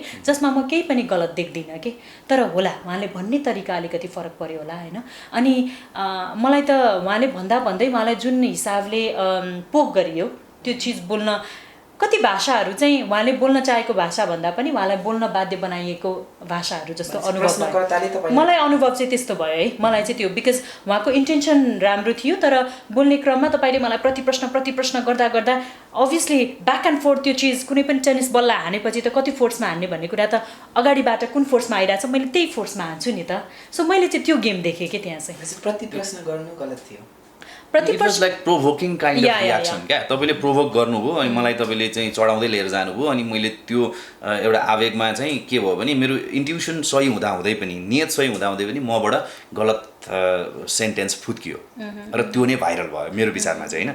अब यो चिजमा म अर्को एउटा कमन कुरा भन्छु क्या, एकजना नायकलाई पनि राय समाललाई महानायक भनिएकोमा भयङ्कर आपत्ति छ, उहाँले जहाँ पनि स्टेटमेन्ट दिनुहुन्छ, तर उहाँ पुरुष हो त्यही भएर उहाँ विवादमा आउनुहुन्न क्या। यहाँ महिलाहरूलाई अलिकति गाह्रो छ नेक्स्ट भर्जन है, यहाँ महिलाहरूलाई एकदमै गाह्रो छ किनभने एकजना नायकलाई तपाईँहरूलाई थाहा छँदैछ पहिल्यैदेखि नै राय समाललाई महानायक भनेकोमा बहुत प्रब्लम छ उहाँलाई। एभ्री वेयर नै त्यो उहाँले भन्नु नै हुन्छ, स्टेटमेन्ट नै दिनुहुन्छ, तर उहाँले भन्दा चाहिँ कन्ट्रोभर्सी नहुने, दिपाश्री निरौलाले भन्नु नै भयो भने पनि किन कन्ट्रोभर्सी हो त यो होइन। भर्जन पुरुषले भन्दा चाहिँ नर्मल, महिलाले भन्ने बित्तिकै चाहिँ त्यही हो क्या, यो हाम्रो समाज छ नि अर्कै छ क्या। जस्तो यहाँ अहिले जति पनि पछिल्ला कन्ट्रोभर्सीहरू 10 वटा निकाल्नुहोस् न, 7 वटा त महिलालाई ट्रोल गरे, अब 2-3 वटा पुरुषलाई होला। रिलेटेड टु मेल्स पनि छ फेरि ती कन्ट्रोभर्सीहरूमा, केटा मान्छे पनि रिलेटेड छन् तर केटा मान्छे चोखो क्या यो समाजमा हेर्नुहोस्। त्यस कारणले गर्दाखेरि चाहिँ मलाई के लाग्छ भने यदि दिपादीले भन्नुभएको हो भने पनि त्यो उहाँको पर्सनल भर्जन हो, उहाँको व्यक्तिगत विचार हो, उहाँलाई व्यक्तिगत विचार राख्ने पूर्ण अधिकार यो नेपालको संविधानले दिएको छ। अब हामी को हौँ कि दिपाश्रीलाई भन्न गऱ्यो कि तिम्रो व्यक्तिगत विचार यो रङ हो, मेरो व्यक्तिगत विचार अनुसार तिमी चल भन्न पाइन्छ त? त्यो त पाइएन नि त, कानुनले नै दिएको चिज हो नि त। मलाई त मेरो व्यक्तिगत धारणा राख्न पाउनु पऱ्यो नि त। नेपाली कङ्ग्रेसलाई त प्रधानमन्त्री केपी ओली होइन उसकै पार्टीको मान्छे चाहिएको छ नि त, उनीहरूको धारणा हो नि त होइन। अब त्यो लाद्न त मिलेन होला नि त, यो चाहिँ लाद्ने सिस्टम एकदमै बढी छ। अनि ती माथि महिलाहरूले त सानो गल्ती गऱ्यो भने त्यो एकदम ठुलो हुन्छ यहाँनिर। सही महिलाहरू त लकडाउनमा एकदमै विवादित हुनुभएको छ, इभन वर्षा राउतदेखि अहिलेको साम्राज्ञी राज्यलक्ष्मी शाहसम्म होइन। जस्तो साम्राज्ञी र भुवन केसी दाईको कुरा गर्नु पर्दाखेरि मलाई लाग्छ मेन हिलो छाप्ने काम चाहिँ यहाँ भइरहेको छ जस्तो लाग्छ होइन। किनभनेदेखि यहाँनिर त्यतिखेर गरिएका अलिकति त्रुटिहरूलाई अहिले चाहिँ एकदम भयङ्कर रूपमा उछालेको भनेर धेरैले भन्नुभएको छ। साम्राज्ञीले ब्याक टु ब्याक भिडियो बनाएर इन्स्टाग्राममा पोस्ट गरिरहनु भएको छ र कतिले भनिरहनु भएको छ यो जेरो टोलरेन्स मार्फत उचालिएको एउटा केस हो भनेर भनिरहनु भएको छ। यसलाई कसरी डिफेन्स गर्नुहुन्छ? यस्तो खाली दिमाग शैतानको डेरा भन्छ नि, वेन यु आर खाली, तब जब तपाईँ खाली हुनुहुन्छ तपाईँको दिमागमा त तपाईँसँग यति धेरै समय हुन्छ कि तपाईँ आफ्नो जिन्दगीलाई लिएर इन्ट्रोस्पेक्ट गर्न सुरु गर्नुहुन्छ एन्ड रेट्रोस्पेक्ट गर्न सुरु गर्नुहुन्छ कि तपाईँको विगतको कुराहरूमा मैले गरेका के कुराहरू सही भयो, मैले के गर्नु पर्थ्यो, अब के गर्नुपर्छ, त्यो सबै आफ्नो जिन्दगीलाई चाहिँ हामी एनालाइज गर्न थाल्छौँ होइन। मोस्ट प्रोभाब्ली उहाँहरूको केसमा पनि अब त्यो बसिरहँदा त्यही कुरा, अनि त्यस्तो केसेसहरूमा है यस्तो हुन्छ कि अपराध नै जुन चिजलाई कानुनले अपराध मानेको हुन्छ त्यो चिजलाई चाहिँ हामीले अपराध मान्छौँ। कोही मान्छेले कसैलाई मार्यो, कसैले कसैलाई एट्याक गर्यो, कसैले कसैलाई ठग्यो, त्यो त कानुनले अपराध भनेको कुरा हो नि त। सो त्यसको कानुनी उपचार पनि छ, त्यही भएर त्यो अपराध मानियो होइन। अब समाजमा घटिने सानातिना अपराधहरू जसले कसैलाई झिस्कायो, कसैले कसैलाई ह्यारास गर्यो, त्यो चिजलाई चाहिँ हामी जति ठुलो रूपमा कानुनले जति कानुनी रूपमा त्यसलाई अपराध मानिए तापनि त्यसलाई चाहिँ हामी सामाजिक अपराधको रूपमा लिन्छौँ र त्यो अपराधहरूको इम्प्याक्ट चाहिँ त्यति ठुलो हुँदैन जति कानुनले अपराध घोषणा गरेको अपराधहरूको हुन्छ कि। त्यो कारणले गर्दा त्यसमा चाहिँ कानुनले के सजाय दिन्छ होइन कि समाजले त्यो चिजलाई कसरी सेपअप गर्दै लगेको छ त्यो चिजमा फरक पर्छ। अनि सामाजिक रूपमा घट्ने यस्ता खाले ह्यारासमेन्टहरूको केसेसहरूमा चाहिँ एक त भिक्टिमले बोल्दै बोल्दैन, त्यो त एउटा घाउ हो नि त। अनि कति घाउहरू यतिकै आफै समयसँगै आफै पुरिएर जान्छ क्या, निको भएर जान्छ। अनि कति घाउहरू समयसँगै बल्झिन पनि चान्सेसहरू हुन्छ। अनि यो लकडाउनको क्रममा चाहिँ मान्छेलाई के भयो भने मोस्ट प्रोभाब्ली मैले एनालाइज गरेको चाहिँ एभ्री वान वाज स्पिकिङ के सबैजनाले आफ्नो सङ्घर्षको कुरा गरिरहेको थियो, आफूलाई परेको दुःखको बारेमा याचना गरिरहेको थियो। त्यही अवसरमा प्रोभाब्ली उहाँले पनि कम्फर्टेबल फिल गरेर त्यो विषयमा बोल्नुभयो होला है। तर म चाहिँ यो विषयमा कमेन्ट दिन त्यति उचित ठान्दिनँ किनभने उहाँहरू दुवैजना पब्लिक पर्सन हो, उहाँहरू दुवैजना नेपालको कानुन बुझेको मान्छे होला। मोस्ट प्रोभाब्ली आफूलाई समस्या पर्यो भने त्यो समस्याको कानुनी उपाय खोज्न सक्ने अन्डरस्ट्यान्डिङ भएको, त्यो स्ट्यान्ड लिन सक्ने पर्सनालिटीहरू दुवैजना। त्यो कारणले गर्दा उहाँहरूले आफ्नो व्यक्तिगत सामाजिक सञ्जालमा के लेख्नुभयो त्यो चिजलाई आधार मानेर कमेन्ट गर्ने के जरुरी भनेको के। यदि उहाँहरूलाई केही समस्या हो, साँच्चै नै त्यो ठुलो इस्यु हो भने त they can go and find legal solution. जब लिगल सोल्युसन आउँछ कि सही के गलतको कुरा आउँछ त्यसपछि बोल्नुपर्ने अवस्था आयो भने हामी बोलाउला। अहिले त हामी दुवैजनालाई किन झन् त्यो बलि दन्किएको आगोमा पेट्रोल हाल्ने काम गरिरहेछौँ क्या हामी। यही कुरा साम्राज्ञीले इन्स्टा भिडियोमा भन्नुभन्दा बरु भुवन केसीसँग भेटेर तपाईँले यस्तो गर्नुभएको थियो, मलाई यस्तो फिल भएको थियो भन्ने खालको पर्सनल लेभलमा कुरा गरेको भए हुन्थ्यो कि हुँदैन थियो होला? त्यसको मलाई जहाँसम्म लाग्छ यो विषयमा उहाँहरूको पहिला पनि कुरा भएको हुनुपर्छ है। यदि नभएको भए त्यो चिज मलाई दबाइयो, मैले भन्न खोजेको थियो भन्ने खालको अभिव्यक्ति आउँदैन होला। तर अहिले दुईजनाले बोलेको आधारमा, जस्तै सामग्रीले मलाई यस्तो परेको थियो भनिरहेको छ, भुवन दाइले होइन त्यो झुटो हो भनिराख्नु भएको छ होइन। अब त्यो दुईटा मध्ये सही के गलत के भनेर अहिले हामीले कसैको साइड लिन सक्ने अवस्थै छैन कि। पहिला त्यो चिज पुष्टि हुनु पर्यो है। अनि फेरि यस्तो कुरामा फेरि अर्को के हुन्छ भने सोसियल हेरासमेन्टहरूको कुरामा होइन, यो खाले हेरासमेन्टको कुरामा चाहिँ अनुभूतिको कुनै पनि पुष्टि हुँदैन कि, त्यसको के प्रमाण हुँदैन। अब कोही व्यक्तिले बोलिरहेको छ भने त्यो केही आधार भएन। अझ विशालजीले अघि भन्नुभयो नि, दिपाजीले बोल्नु भएको भएर, एउटा महिलाले बोलेको भएर त्यो इस्यु भएको भन्ने कुरामा, यस्तो खाले कुरामा जब यो एक्सप्लोइटेसन, अब्युज, हरासमेन्टको कुराहरू आउँछ नि, यो कुरामा त at the end of the day legally एउटा महिलाले जित नै हासिल गर्यो भने पनि समाजले त्यो महिलालाई हेर्ने दृष्टिकोण फरक हुन्छ कि। किनभने अहिले साम्राज्ञीले बोलिरहँदाखेरि पनि मलाई लाग्छ 60% साम्राज्ञीको विरुद्धमा लेखिरहेको। एक्ज्याक्टली यस्तो हुन्छ कि यो हरेक घटनाको कोही महिलाले किन बोल्छ होला भने कि जब उसलाई थाहा छ यदि उसले त्यो विषयमा न्याय नै पायो भने पनि at the end of the day त लान्छना त उसलाई नै लाग्नेवाला छ। सो त्यो रिस्क लिएर एउटा महिलाले किन बोल्छ होला यत्तिकै के भनेको कि, बिकज त्यो रिस्क त अलरेडी छ नि। तिमीले जिते पनि, तिमीले न्याय पाए पनि नपाए पनि त तिम्रो बारेमा त अभियसली मान्छेले चारवटा कुरा त गर्ने नै वाला छ। त्यसले तिम्रो काममा फरक पार्नेवाला छ, तिमीलाई व्यक्तिहरूले गर्ने व्यवहारमा फरक पार्नेवाला छ भने अलरेडी त्यो रिस्कका साथ कोही मान्छे बोलिरहेछ भने त कुनै आधार बिना, कुनै अनुभव बिना, कुनै त्यो मनमा ऊ नभइकन त बोलेको होइन होला। ओके, म ठ्याक्कै किनभने रिमालाई यहीसँग सम्बन्धित एउटा मात्रै प्रश्न राख्छु। तपाईँले भुवन दाइसँग अस्ति भर्खरै एउटा फिल्ममा काम गर्नुभएको छ र साम्राज्ञीले भनेअनुसार चाहिँ एउटा कुनै अवार्ड फङ्सनमा अनिखेरि मलाई गालै जोड्ने गरी चाहिँ बाबा बाबा भन्ने किसिमले पहिलाको गल्तीहरूलाई माफी मागिदिनु गर्नुहोस्।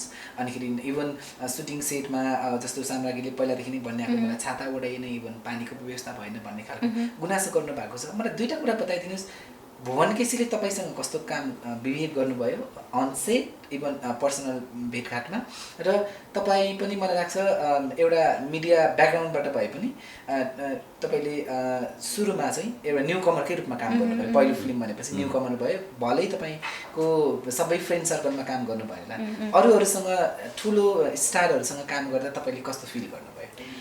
यस्तो है, अब भुवन दाइको मसँगको इक्वेसन कस्तो छ भन्ने आधारमा तपाईँले अहिले जुन कन्ट्रोभर्सी भइरहेछ त्यो विषयलाई आधार मान्नै मिल्दैन। किनभने हरेक इन्डिभिजुअलको हरेक व्यक्तिसँग फरक फरक इक्वेसन भइरहेको हुन्छ।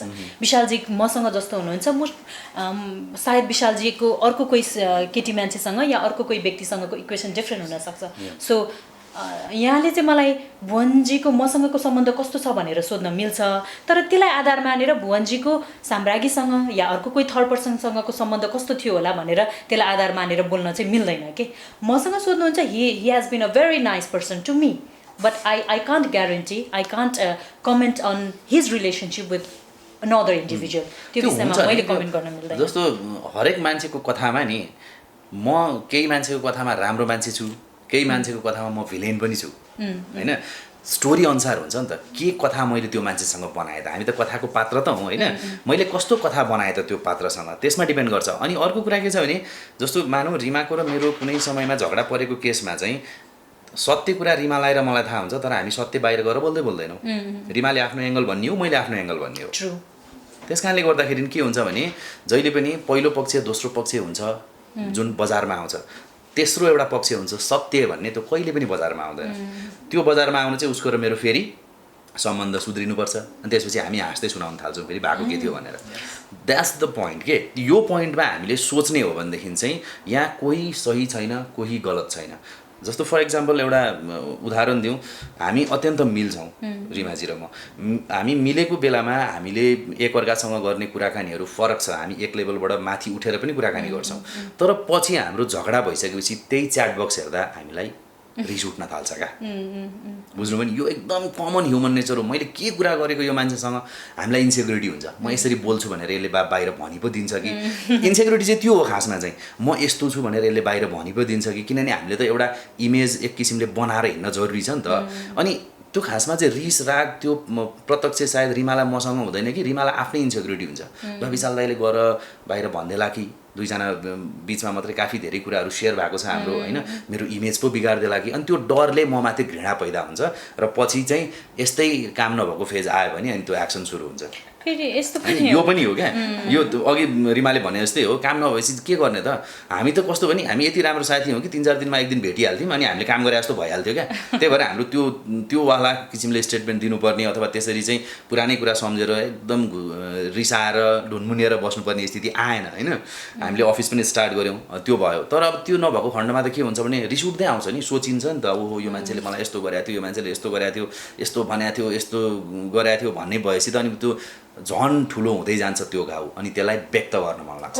रिमा भनेपछि यो विशेष गरी काम त अब कसैको पनि छैन विश्वमा होइन तर के फिल्म कर्मीकै मात्र काम नभएको यो आफूलाई विगतमा भएको हरेसमेन्टदेखि लिएर चित्त नबुझेको कुरा आदिदेखि लिएर टिकटकदेखि लिएर ट्रोलिङदेखि लिएर यो फिल्म कर्मीलाई मात्रै हुनुपर्ने हो होइन नि यस्तो भएको नि यस्तो भएको हामी यस्तो प्लेटफर्ममा छौँ हाम्रो एक्सपोजर भनेको लाखौँ दर्शकमा छ हामीले जे बोल्छौँ जे गर्छौँ जे विषयमा कुरा हुन्छ त्यो समाचार बन्छ त्यो भएर चाहिँ फिल्म कर्मीको मात्रै भएको हो कि जस्तो फिल भयो यो कन्ट्रोभर्सीले यत्रो रूप किन लिएको हो त भन्दाखेरि people are paying interest to it मान्छेहरूले अटेन्सन दिइरहेको भएर त यो यत्रो ठुलो बनिरहेछ नत्र तपाईँ र मैले यहाँ बसेर कुरा गरेर यो चिज ठुलो हुन्छ त हुँदैन नि त सबैको ध्यान आकर्षण भइरहेछ किनकि सबैलाई फुर्सद छ ओके किनभने अर्को मलाई आफैलाई चित्त बुझाउन मन लागेको कुरा चाहिँ जस्तो अब हामी इन्टरभ्यू गरिरहेछौँ कतिपय कुरामा बिहान द सिन कति के कुरा हुन्छ यो सबै भनेर साथै पनि हुँदैन तर काम गर्ने सिलसिलामा तपाईँले भने जस्तो सुरुवातमा तपाईँहरूले पनि 6औं एपिसोडदेखि सफलता आदान गर्नुभयो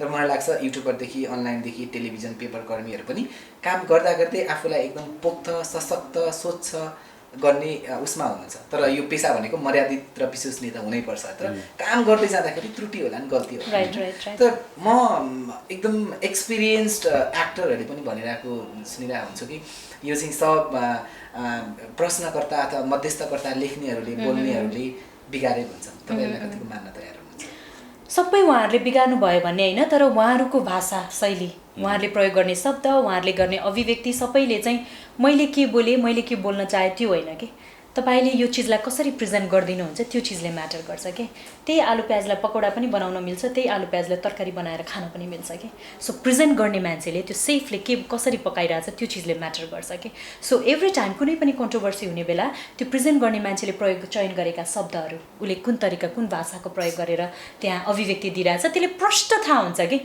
त्यो भन्ने मान्छेले के भन्यो होला र त्यो प्रेजेन्ट गर्ने मान्छेले कुन तरिकाले प्रेजेन्ट गरिरहेछ भनेर एकदम क्लियरली थाहा हुन्छ कि so it really does matter यहाँहरूले कसरी प्रेजेन्ट हामीले बोल्ने हामीले अभिव्यक्ति दिने आफ्नो ठाउँमा छ जस्तै यो त भिडियो कन्भर्सेसन भयो र अडियन्सले मैले जे बोल्छु त्यही ठ्याक्कै थाहा पाउनुहुन्छ तर विशेष गरी यो डिजिटल पोर्टलहरूमा लेखिने चिजहरूमा होइन त्यो चिजहरूमा चाहिँ एउटा भनेको चिजलाई अर्को तरिकाले प्रेजेन्ट गर्न एकदमै सम्भव छ र त्यो केही हदसम्म भइरहेको पनि छ हाम्रो प्र्याक्टिस जस्तै निशा अधिकारी मल्लजीदेखि पछिल्लो समय दीपक राजगिरीसम्मले विशेष गरी यो आसेपासे इभन युट्युबर होस्ट अथवा लेख्ने के हो आसेपासे भनेको आई मिन नजिकमा रहेका बिगारिरहेको छन् है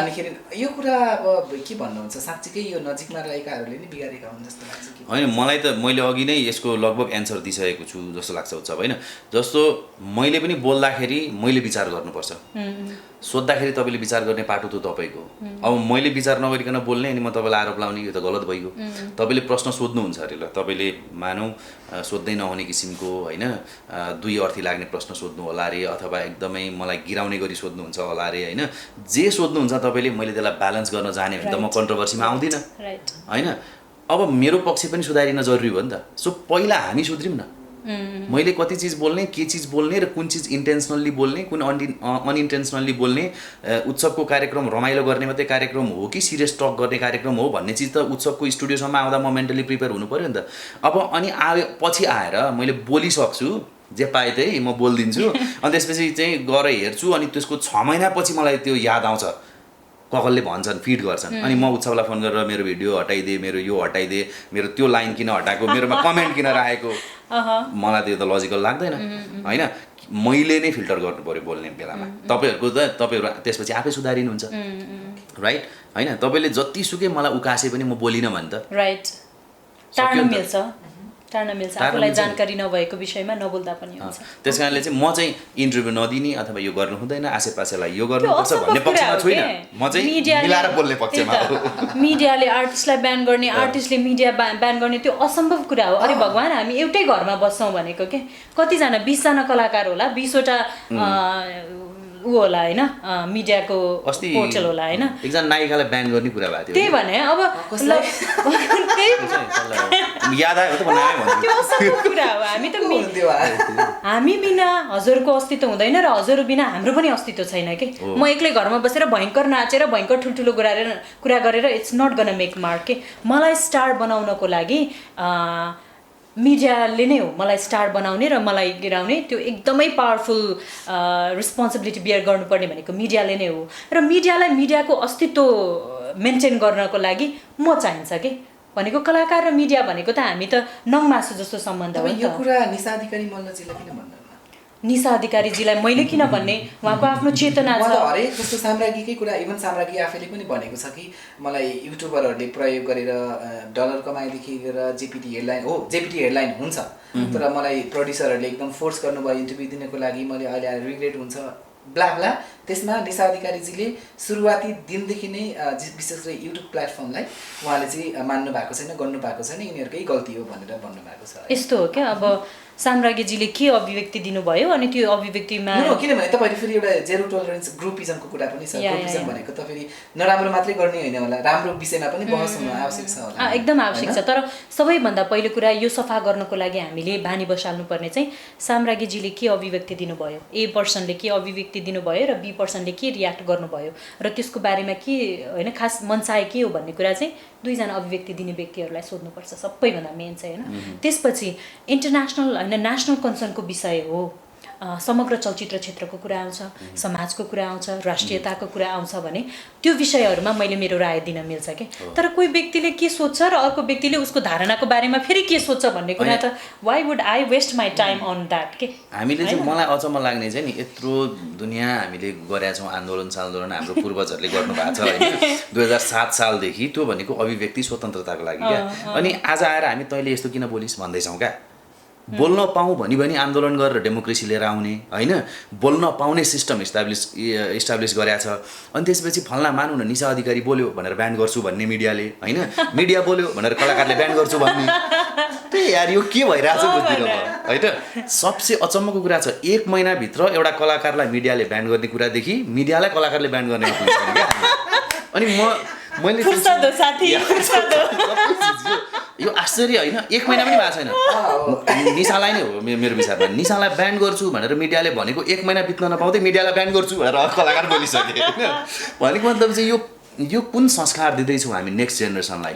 मेरो घरमा 4जना छोरी छन्, मेरो भाइको 2टा मेरो 2टा होइन, 4जना छोरीहरू छन्। उनीहरूमध्ये छोरी मान्दा हुन्छ है। अनि यो फेरि बाउ छोरीतिर नजाऊ होइन। अनि मलाई उनीहरूमध्ये कोही अहिले रिमा केकी मेरो जुन फ्रेन्ड सर्कल छ होइन, त्यो कारणले गर्दा उनीहरूलाई हिरोइन बन्न मन छ। अनि मलाई अचम्म लाग्छ मैले यो बच्चालाई संस्कार के दिने, मेरो इन्डस्ट्री त यो संस्कारमा छ अहिले।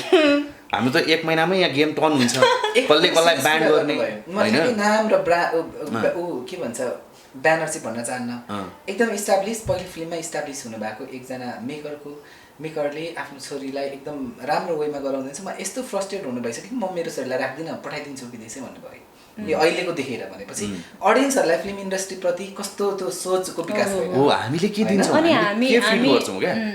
अनि हामीले साँच्चै यो बेलामा नि आफूले मनन र चिन्तन गर्नुपर्ने विषय हो कि। समग्र कलाकारहरूले पनि अनि मिडियाको साथीहरूले हामी सबै एकै ठाउँमा बसेर नि ओहो हामीले हाम्रो मिडियालाई त यस्तो तरिकाले प्रेजेन्ट गरिरहेछौँ होइन। छिमेकीको घरमा तब जान मन लाग्छ जब त्यहाँ होइन एकदम शान्ति होस्, घरमा बोट बिरुवामा फलफुल फलेको होस् होइन, मान्छे आवत जावत भइरहेको होस्, ओहो त्यहाँ त भयङ्कर रमाइलो छ जस्तो छ, जाऊँ न त्यहाँ पो ठिक हुन्छ जस्तो छ भनेर मान्छे तब पो आउन खोज्छ। हामी त पहिल्यै काँडे तार लगाइदिइरहेछौँ कि है, यहाँ घोच्ने अगाडिबाटै घोचिँदै आऊ है तिमीहरू भनेर। हो त्यो एउटा ठुलो प्रब्लम हो क्या, हिम्मतै हुँदैन मान्छेलाई आफ्नो चाहिँ विशेष गरी छोरी चेलीलाई यो इन्डस्ट्रीमा लिएर आउनलाई हिम्मतै हुँदैन। होइन म मेरो साथीहरू यति इनर्जेटिक र वर्कहलिक छन् कि मलाई चाहिँ मेरो छोरी हिरोइन बनाउन मन लाग्छ उनीहरूलाई देखेर। तर उनीहरूलाई मात्रै देखेर भएन नि त होइन। ओभरअल इन्डस्ट्री कस्तो छ त, 1 महिनामा त यहाँ कसले कसलाई ब्यान्ड लाउने होइन। तपाईँको यहाँको समस्याहरू यति छ। मैले अघि भने नि फेसबुकमा फिल्म मेकिङ सिकाउनेदेखि लिएर हिरोइनले गल्ती बोल्ने बित्तिकै उडाउने, के अरे केटाले केटीलाई केही भनेको छ अनि त्यसपछि त्यसमा सेक्सुअल हेरेसमेन्टको केस हाल्ने, सुन्दाखेरि को राइट को रङ जस्तो लाग्ला। एकछिन बहस गर्न ठिक छ, तर त्यसले सोसाइटीमा के म्यासेज दिइरहेछ त? रिस्पोन्सिबल हुन के गरिरहेको छौँ? एउटाले सिनेमा भनौँ मुम्बई एक्सप्रेसबाट कपी गरेर बनायो, 1 महिना पुरै फेसबुकको वाल सजाइदियो होइन। अनि अर्कोले चाहिँ टेलिसिरियल जस्तै बनायो, फिल्मले कति कमाइरहेछ थाहा छैन, तर त्यो फिल्म टेलिसिरियल जस्तै भयो रे होइन फर इक्जाम्पल। अनि त्यसपछि अर्कोले एउटाले सिनेमा बनाएको छ, आफ्नो फर्टिनिटीभित्रबाट सिनेमा बनाएको छ, मान्छे हलमा सुतिरहेछ त उत्कृष्ट सिनेमा हुने रे होइन। यो चिज के हो त? दर्शक पनि त रिलेट गर्नु पर्यो नि त हाम्रो कुराहरूसँग। मलाई भनिरहनु भएको कुरा जो व्यक्तिलाई इङ्गित गर्दै हुनुहुन्छ उहाँलाई व्यक्तिगत रूपमा भन्नु भएको छ कि छैन? म त फेस टु फेस पनि भन्न सक्छु यो चिजमा तपाईँ रङ हुनुहुन्छ भनेर। राइट र रङको बहस जहिले पनि गर्नुपर्छ। यदि उहाँहरू मैले तपाईँ गलत हुनुहुन्छ भनेर भनेको सुन्न सक्नुहुन्न भने उहाँ कोही होइन म माथि पोइन्ट आउट गर्नलाई चाहिँ फेरि। यदि तपाईँ मलाई विशाल भण्डारीले यो ठाउँमा गल्ती गरेको छ भनिरहनु भएको छ भने म पनि तपाईँले उत्सव यहाँ गल्ती गरिरहेछ भन्छु क्या।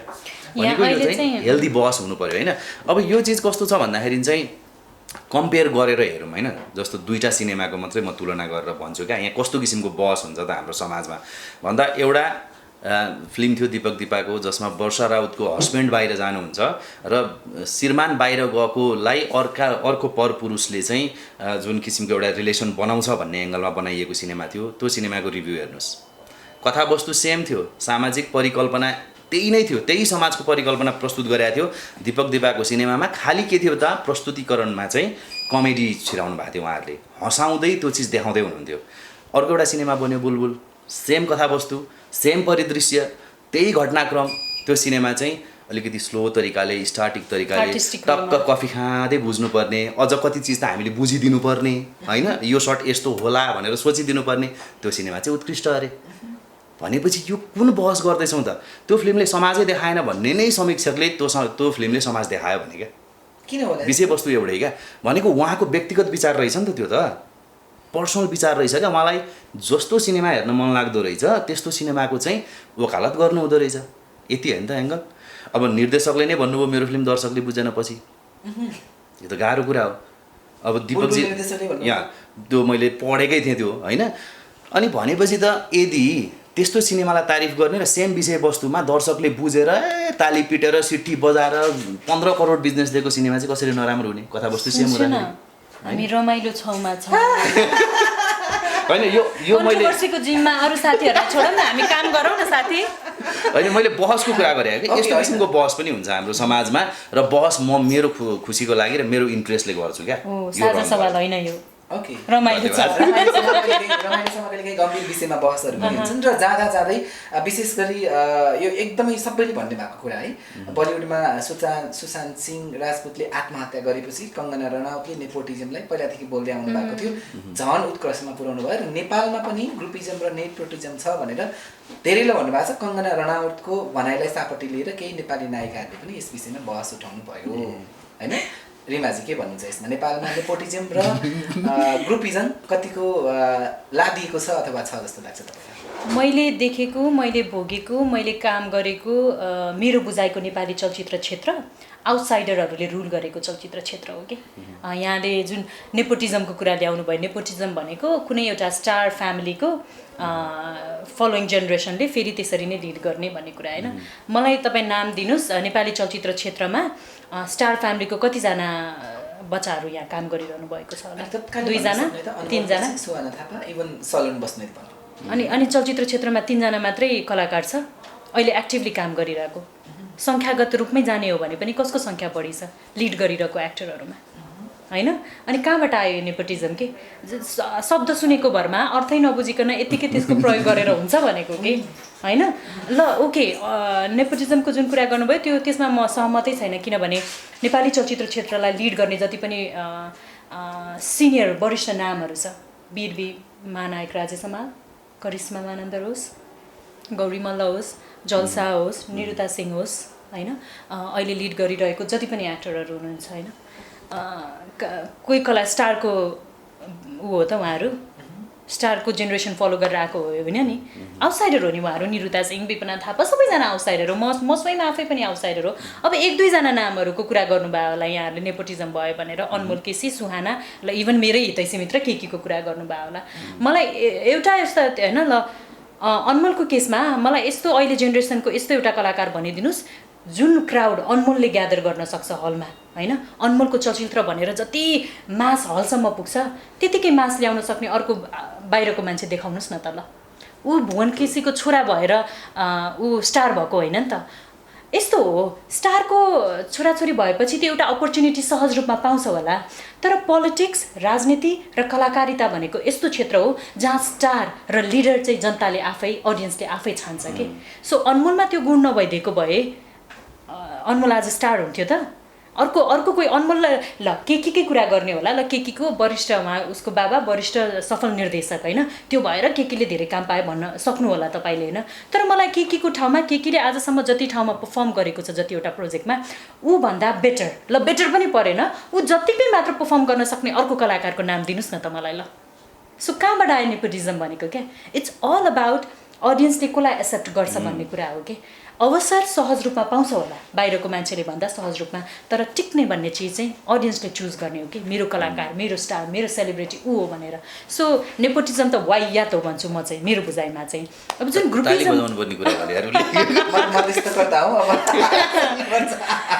ग्रुपिजमको कुरा जुन छ अरे भगवान् तपाईँले एकैछिन कलाकारिता क्षेत्रलाई बिर्सिनुहोस् तपाईँ बाहिर केही कामको प्रोजेक्टको कुरा गर्दै हुनुहुन्छ तपाईँ कोसँग काम गर्नुहुन्छ सबैभन्दा सहज जोसँग हुन्छ जोसँग तपाईँको बिजनेस गर्दा पनि तपाईँले बिजनेस पार्टनर कसलाई बनाउनुहुन्छ जोसँग तपाईँको माइन्ड मिल्छ बिजनेस स्ट्राटेजी मिल्छ उसलाई उसँग त बिजनेस गर्नुहुन्छ नि काम गर्ने बेलामा पनि त तपाईँले आफ्नो जोसँग सहज कम्फोर्ट जोन जोसँग छ काम गर्न सहज जोसँग छ उहीसँग काम गर्नुहुन्छ जोसँग विचार मिल्छ त्यहीसँग त काम गर्नुहुन्छ नि अब मेरो कुरै नमिल्ने मान्छेसँग विचारै नमिल्ने मान्छेसँग त्यो मान्छेले बिचमा गएर प्रोजेक्ट रोकिदिन सक्छ भन्ने मलाई अनुमान छ होला उसँग मेरो कुरा मिल्दैन भन्ने थाहा हुँदाहुँदै म किन ल्याउँछु उसलाई प्रोजेक्टमा भनेको नि होइन एउटा कुरा चाहिँ के हो भने विशालजी र म काम गरिरहँदा के म विशालजी काम गरिरहँदा बाँकी अवसर सिक गर्ने ट्यालेन्ट भएका बाँकी 24जना कन्टेस्टेन्टहरूले चाहिँ त्यो अवसरबाट वञ्चित चाहिँ हुनु हुँदैन यहाँ विशालजी म के मात्रै काम गरिरहेछौँ त हामीले त 100जना करिब 100जनाको टिमलाई जब सृजना गरिदिइरहेछौँ जब अपर्च्युनिटी दिइरहेछौँ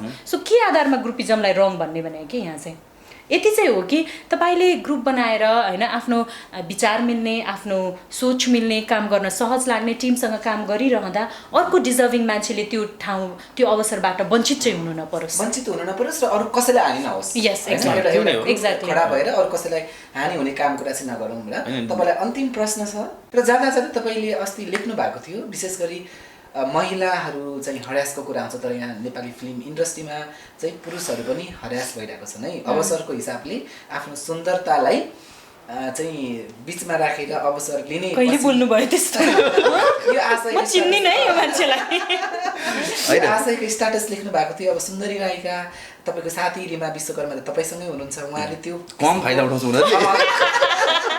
फाइदा उठाइरहनु भएको छ कि छैन अथवा तपाईँलाई पढेर लेख्नु भएको थियो अथवा होइन यो कतिपय चिज पढेको भयो कतिपय चिज देखेको भयो पढ्ने देख्ने सबै कुराहरू छन् यो एउटा हातले ताली बस्दैन भन्ने चिजलाई चाहिँ क्लियरली बुझ्नुपर्छ मेरो त्यो स्टाटसको चाहिँ सार त्यो थियो एक पक्षीय भएर कहिले पनि आफ्नो भर्जन क्रिएट गर्नु हुँदैन बनाउनु हुँदैन सजिलो छ अहिले स्पेसल्ली महिलाहरूलाई किनभने कानुनले पनि दिएको छ र हाम्रो समाज यति शिक्षित हुँदै आएको छ कि खालि अलिकति बोल्यो भने चाहिँ ट्रोल बनाउँछन् अदरवाइज चाहिँ महिलाहरूले अलिकति एक्सन लिँदाखेरि लिन खोजे भने पहिला मान्छे महिलाको पक्षमा उभिन्छ पुरुषलाई आफू सही छ भने पनि साबित गर्न बहुत टाइम लाग्छ एकदमै ठुलो टाइम लाग्छ होइन बोलिसकेपछि मलाई विशालले यस्तो गर्यो भनिसकेपछि त्यो फटाओ भनेर सुरु भइहाल्छ अब स्टाटस त्यहाँनिर स्टडी नै गरिँदैन होइन तर यहाँ त दुवै खाले राय पनि आइरहेछ होइन यो मामलामा चाहिँ मैले भन्न खोजेको के भने महिलाहरू मात्रै छैनन् है पुरुषहरू पनि त्यति नै बढी पीडित छन् सायद उनीहरू मेन्टल टर्चरमा खेप्नु पर्यो होला कतिपय समयमा अब कतिपय समयमा ह्यारेसमेन्ट नै भयो होला होइन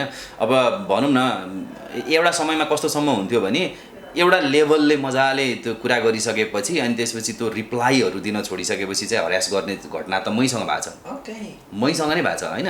अनि यो चाहिँ कस्तो छ भन्दाखेरि चाहिँ तर एउटा चिज के थियो भने म आफूले व्यवहार कस्तो गर्नुपर्छ भन्ने जानेको मान्छे, अनि मैले रिप्लाई के गर्थेँ भने बहिनी एकचोटि कन्भर्सेसन पढ्नुहोस् है, गलत गलत शब्द तपाईँले मात्रै बोलेको होला, मैले हो र मात्रै भने पनि हुनसक्छु भनेर पनि मेसेज पठाउनु परेको छ। भन्दा यो कस्तो छ भन्दाखेरि चाहिँ तपाईँ कसरी इन्डस्ट्रीमा अगाडि बढ्न खोज्नुहुन्छ, अगाडि सही तरिकाले बढ्न खोज्ने मान्छेहरू थोरै छन् जो अन टपमा पुग्छन् नै, हामी नै काम गरेर पुगिसक्यौँ होला होइन, तर गलत तरिकाले अगाडि बढ्न खोज्नेको सङ्ख्या धेरै छ भनेपछि धेरै सङ्ख्यामा नै मेकरहरू पीडित हुन सक्छन् क्या यो मामलामा चाहिँ। यो पनि हो, यस्तो हो फेरि को सही र को गलत भन्ने विषयको बहस चाहिँ सेकेन्डरी हुनुपर्छ। पहिलो प्रायोरिटी के हो भने नि यदि कोही व्यक्ति अन्यायमा परिरहेको छ, चाहे त्यो पुरुष होस् या महिला होस् भने त्यो एउटा वातावरण चाहिँ बन्नु पर्यो, सम्मानित वातावरण जहाँ चाहिँ भिक्टिमले ओपनली बोल्न सकोस् कि पुरुषै हो भने पनि मलाई यस्तो पर्यो है भन्न सकोस्, महिला नै हो भने पनि उसले भन्न सकोस्। त्यो भन्ने वातावरण भयो भने त यत्रो वर्ष कुर्नु पर्दैन नि त बोल्नलाई, त्यो वातावरण सहज भइदियो, सम्मानित भइदियो भने त अनि त्यसपछि पो को सही को गलतको कुरा हुन्छ। हामी त यहाँ कसैले बोल्न पाएको छैन यो सही यो गलत भनेर साइड लिन थालिसक्यौँ कि। कस्तो हुन्छ भने त्यो एउटा रमाइलो घटना क्या, कुनै एउटा सिचुएसन घट्यो भने जस्तो अस्ति नै एकचोटि रुकुम घटनाको केसमा क्या त्यो एकदम आएको थियो युट्युबतिर योतिर, अनि एउटा साथीले मलाई पठाउनु भयो क्या, विदेशमा हुनुहुन्थ्यो उहाँ चाहिँ, के हो तिमीहरूले त अनि लगभग त्यो हत्यारा पहिचान गरी फाँसी दिन मात्रै बाँकी छ त भनेर पठाउनु भयो क्या, के हो तिमीहरूको मिडिया भन्नुभएको थियो क्या। भनेको हामी त्यसरी एकपक्षीय रूपमा फैसला गरिदिन्छौँ क्या कहिलेकाहीँ, अनि त्यो पढ्ने दर्शक इन्टेलेक्चुअल परेन भन्दा उसले के सोध्छ त भन्दाखेरि त निर्दोष मान्छे नै भिक्टिम हुन्छ नि त, बिचरालाई हुनसक्ने मेन्टल ट्रमा कति हुनसक्छ, कुन लेभलको मेन्टल प्रेसर हुन्छ, बोल्नेले त बोलिदियो, मैले त बोलिदिएँ रिमाले मलाई यस्तो गर्यो भनेर, रिमाले गरेको होइन रहेछ भने त यसरी एकपक्षीय रूपमा रिमालाई हानिसकिन्छ कि ऊ मेन्टली डिस्टर्ब हुन्छ क्या। हामी ब्यालेन्स नै गर्न खोज्दैनौँ कहिले पनि, यो घटनामा जे पनि भएको हुनसक्छ, दुइटै पक्ष सुन्नुपर्छ है भनेर एक एङ्गल पनि हामी सोच्दैनौँ। राइट। अनि कसैले आत्महत्या गरेपछि चाहिँ ला आत्महत्या गर्यो भनेर यत्रो ठुलो न्युज बन्ने, त्यसपछि डिस्कसन एनालाइज गर्न सुरु गर्ने, अरे भगवान् त्यहाँसम्मै नपुर्याउ न त, त्यो ह्यारासमेन्टको प्रोसेसबाटै जान नदिउँ हामी। कसैले केही कुराको समस्याको चर्चा गरिरहेको छ भने त्यो समस्या के हो बुझिदिने प्रयास गरौँ, त्यो समस्या हो कि होइन त्यो पुष्टि गर्ने प्रयास गरौँ, त्यो समस्या हो भने त्यसको समाधान खोज्नतिर लागौँ, किन सिधै झुन्ड्याउनेतिर लाग्ने भनेको के मान्छेलाई, त्यो प्रोसेसमै जान नदिउँ न, हामीले एकअर्काको सहारा बनाउँ न हामी। ओके, सारथी भनौँ, सहारा भनौँ। र जाँदा जाँदै रिमालाई, किनभने यो रुकुम जाजरकोट घटनाक्रममा चाहिँ इभन विशालजीदेखि केकी म रिमा लगायत धेरैजनाले चाहिँ खोलेरै विशेष गरी विभेदको विरोध गरौँ र जातीय विभेद अन्त्य गरौँ भन्ने कुरा गरिरहेको थियौँ। रिमा विश्वकर्मा नामले गर्दाखेरि तपाईँले आफ्नो आफन्त साथीभाइ विशेष गरी सुटिङ युनिटमा पनि त्यस्तो विभेद फेस गर्नु परेछ अहिलेसम्म? अब मैले यो विषयमा चाहिँ यस्तो भयो कि म जुन समाजमा हुर्केँ, स्पेसली म काठमाडौँमै हुर्किएको भएर जुन हदसम्म यो विभेदले हाम्रो समाजमा जड गाडेको छ नि त्यो हदसम्म मैले यो कुरा एक्सपिरियन्स गरेको छैन होला। तर म आफैले पनि एक दुईवटा घटनाहरू जस्तै विशालजीले नै मलाई इन्फर्म गराउनु भएको हो। एउटा सुटिङमा गएका थियौँ हामी होइन, अनि त्यो सुटिङमा जाने बेलामा चाहिँ हाम्रो चाहिँ खास विदेश गएपछि र आएपछिको सुटिङ गर्नुपर्ने थियो। अनि त्यो दुईवटा घरमा खिच्नेवाला थियो, एउटा चाहिँ गाउँले घरमा अनि एउटा चाहिँ अलिकति महल टाइपको घरमा। अनि त्यो गाउँले घरमा खिच्दा खिच्दै चाहिँ त्यसपछि चाहिँ टाइम नभ्याउने भयो, घाम डुब्न थाल्यो, यहीँ सिद्ध्याउँ भनेर सबै चिज हामीले त्यहाँ सिद्ध्यायौँ। अनि केही महिनापछि विशालजीले मलाई इन्फर्म गराउनु भएको थियो कि त्यो अर्को घरको मान्छेले त तिम्रो कास्टको कारणले गर्दा उसले सुटिङ गर्न अनकम्फर्टेबल फिल गर्यो। अर्कैको प्रोजेक्ट थियो, उहाँको प्रोजेक्ट थिएन। अनि त्यो कारणले गर्दा नमानेको रहेछ भनेर फिल गर्नुभयो कि मलाई। अनि मलाई त्यो विषयमा रियाक्ट कसरी गर्ने नै थाहा भएन क्या, बिकज त्यो पोइन्टमा म एउटा हिसाबले एउटा मेरो नामैले मान्छेले मलाई चिन्ने त्यो स्टेजमा पुगिसकेको थिएँ। मैले आफ्नो कामले सबै प्रुभ गरिसकेको थिएँ कि म मेहनती मान्छे हो, म सक्षम छु भन्ने कुरामा। म जतिको अचिभ गरिसकेको, एकम्प्लिस गरिसकेको मान्छेले त समहाउ त्यो चिजले ब्याकफायर गर्दो रहेछ कि। तर त्यो चिजले म चाहिँ के भन्छु भने नि त्यसले मलाई तल झारेको होइन कि, त्यो चिजले चाहिँ जो व्यक्तिले त्यो सोच्नुभयो, जो व्यक्तिले त्यो बेहोरा गर्नुभयो, आई फेल्ट लाइक उहाँहरू अझ एज अ बेटर ह्युमनको रूपमा ग्रो हुनै बाँकी छ। त्यो मेरो समस्या होइन नि त, त्यो त उहाँको चेतनाको समस्या हो नि। समस्या यो हाम्रो समस्या होइन, तपाईँले हामीलाई कसरी ट्रिट गर्नुहुन्छ त्यो तपाईँहरूको समस्या हो, चेतना स्तर बढाउन आवश्यक छ। अनि फेरि यस्तो हो कि यस्तो खाले सामाजिक विभेदहरूको कुरा, चाहे त्यो जातीय होस्, चाहे त्यो रिलिजियस होस्, चाहे त्यो अरू एङ्गल लैङ्गिक होस्, त्यो विभेदहरूको कुरामा चाहिँ विशालजीलाई के लाग्छ, मलाई के लाग्छ, तपाईँलाई के लाग्छ, त्यसरी चर्चा गरेर सम्भवै छैन कि।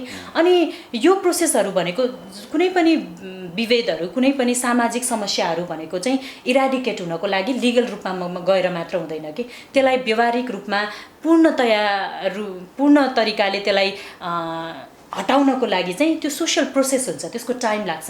अनि त्यो चिजमा चाहिँ लिगल्ली त जातीय विभेदलाई एन्ड गरेको त धेरै भइसक्यो नेपालमा, तर व्यवहारिक रूपमा इट स्टिल एक्जिस्ट। मान्छेहरू त्यसको शिकार भइराख्नु भएको छ, भिक्टिम भइराख्नु भएको छ।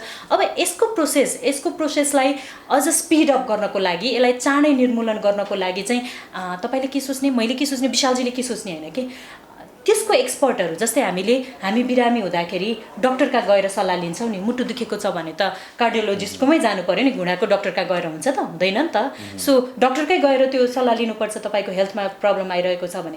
सो सामाजिक रूढिवादी परम्परालाई स्पिड वेमा अलिकति तटस्थ रूपमा त्यसलाई इराडिकेट गर्नको लागि चाहिँ समाजशास्त्रीहरूसँग कन्सल्ट गर्नुपर्छ कि तपाईँ हामीले के सोध्छु होइन कि।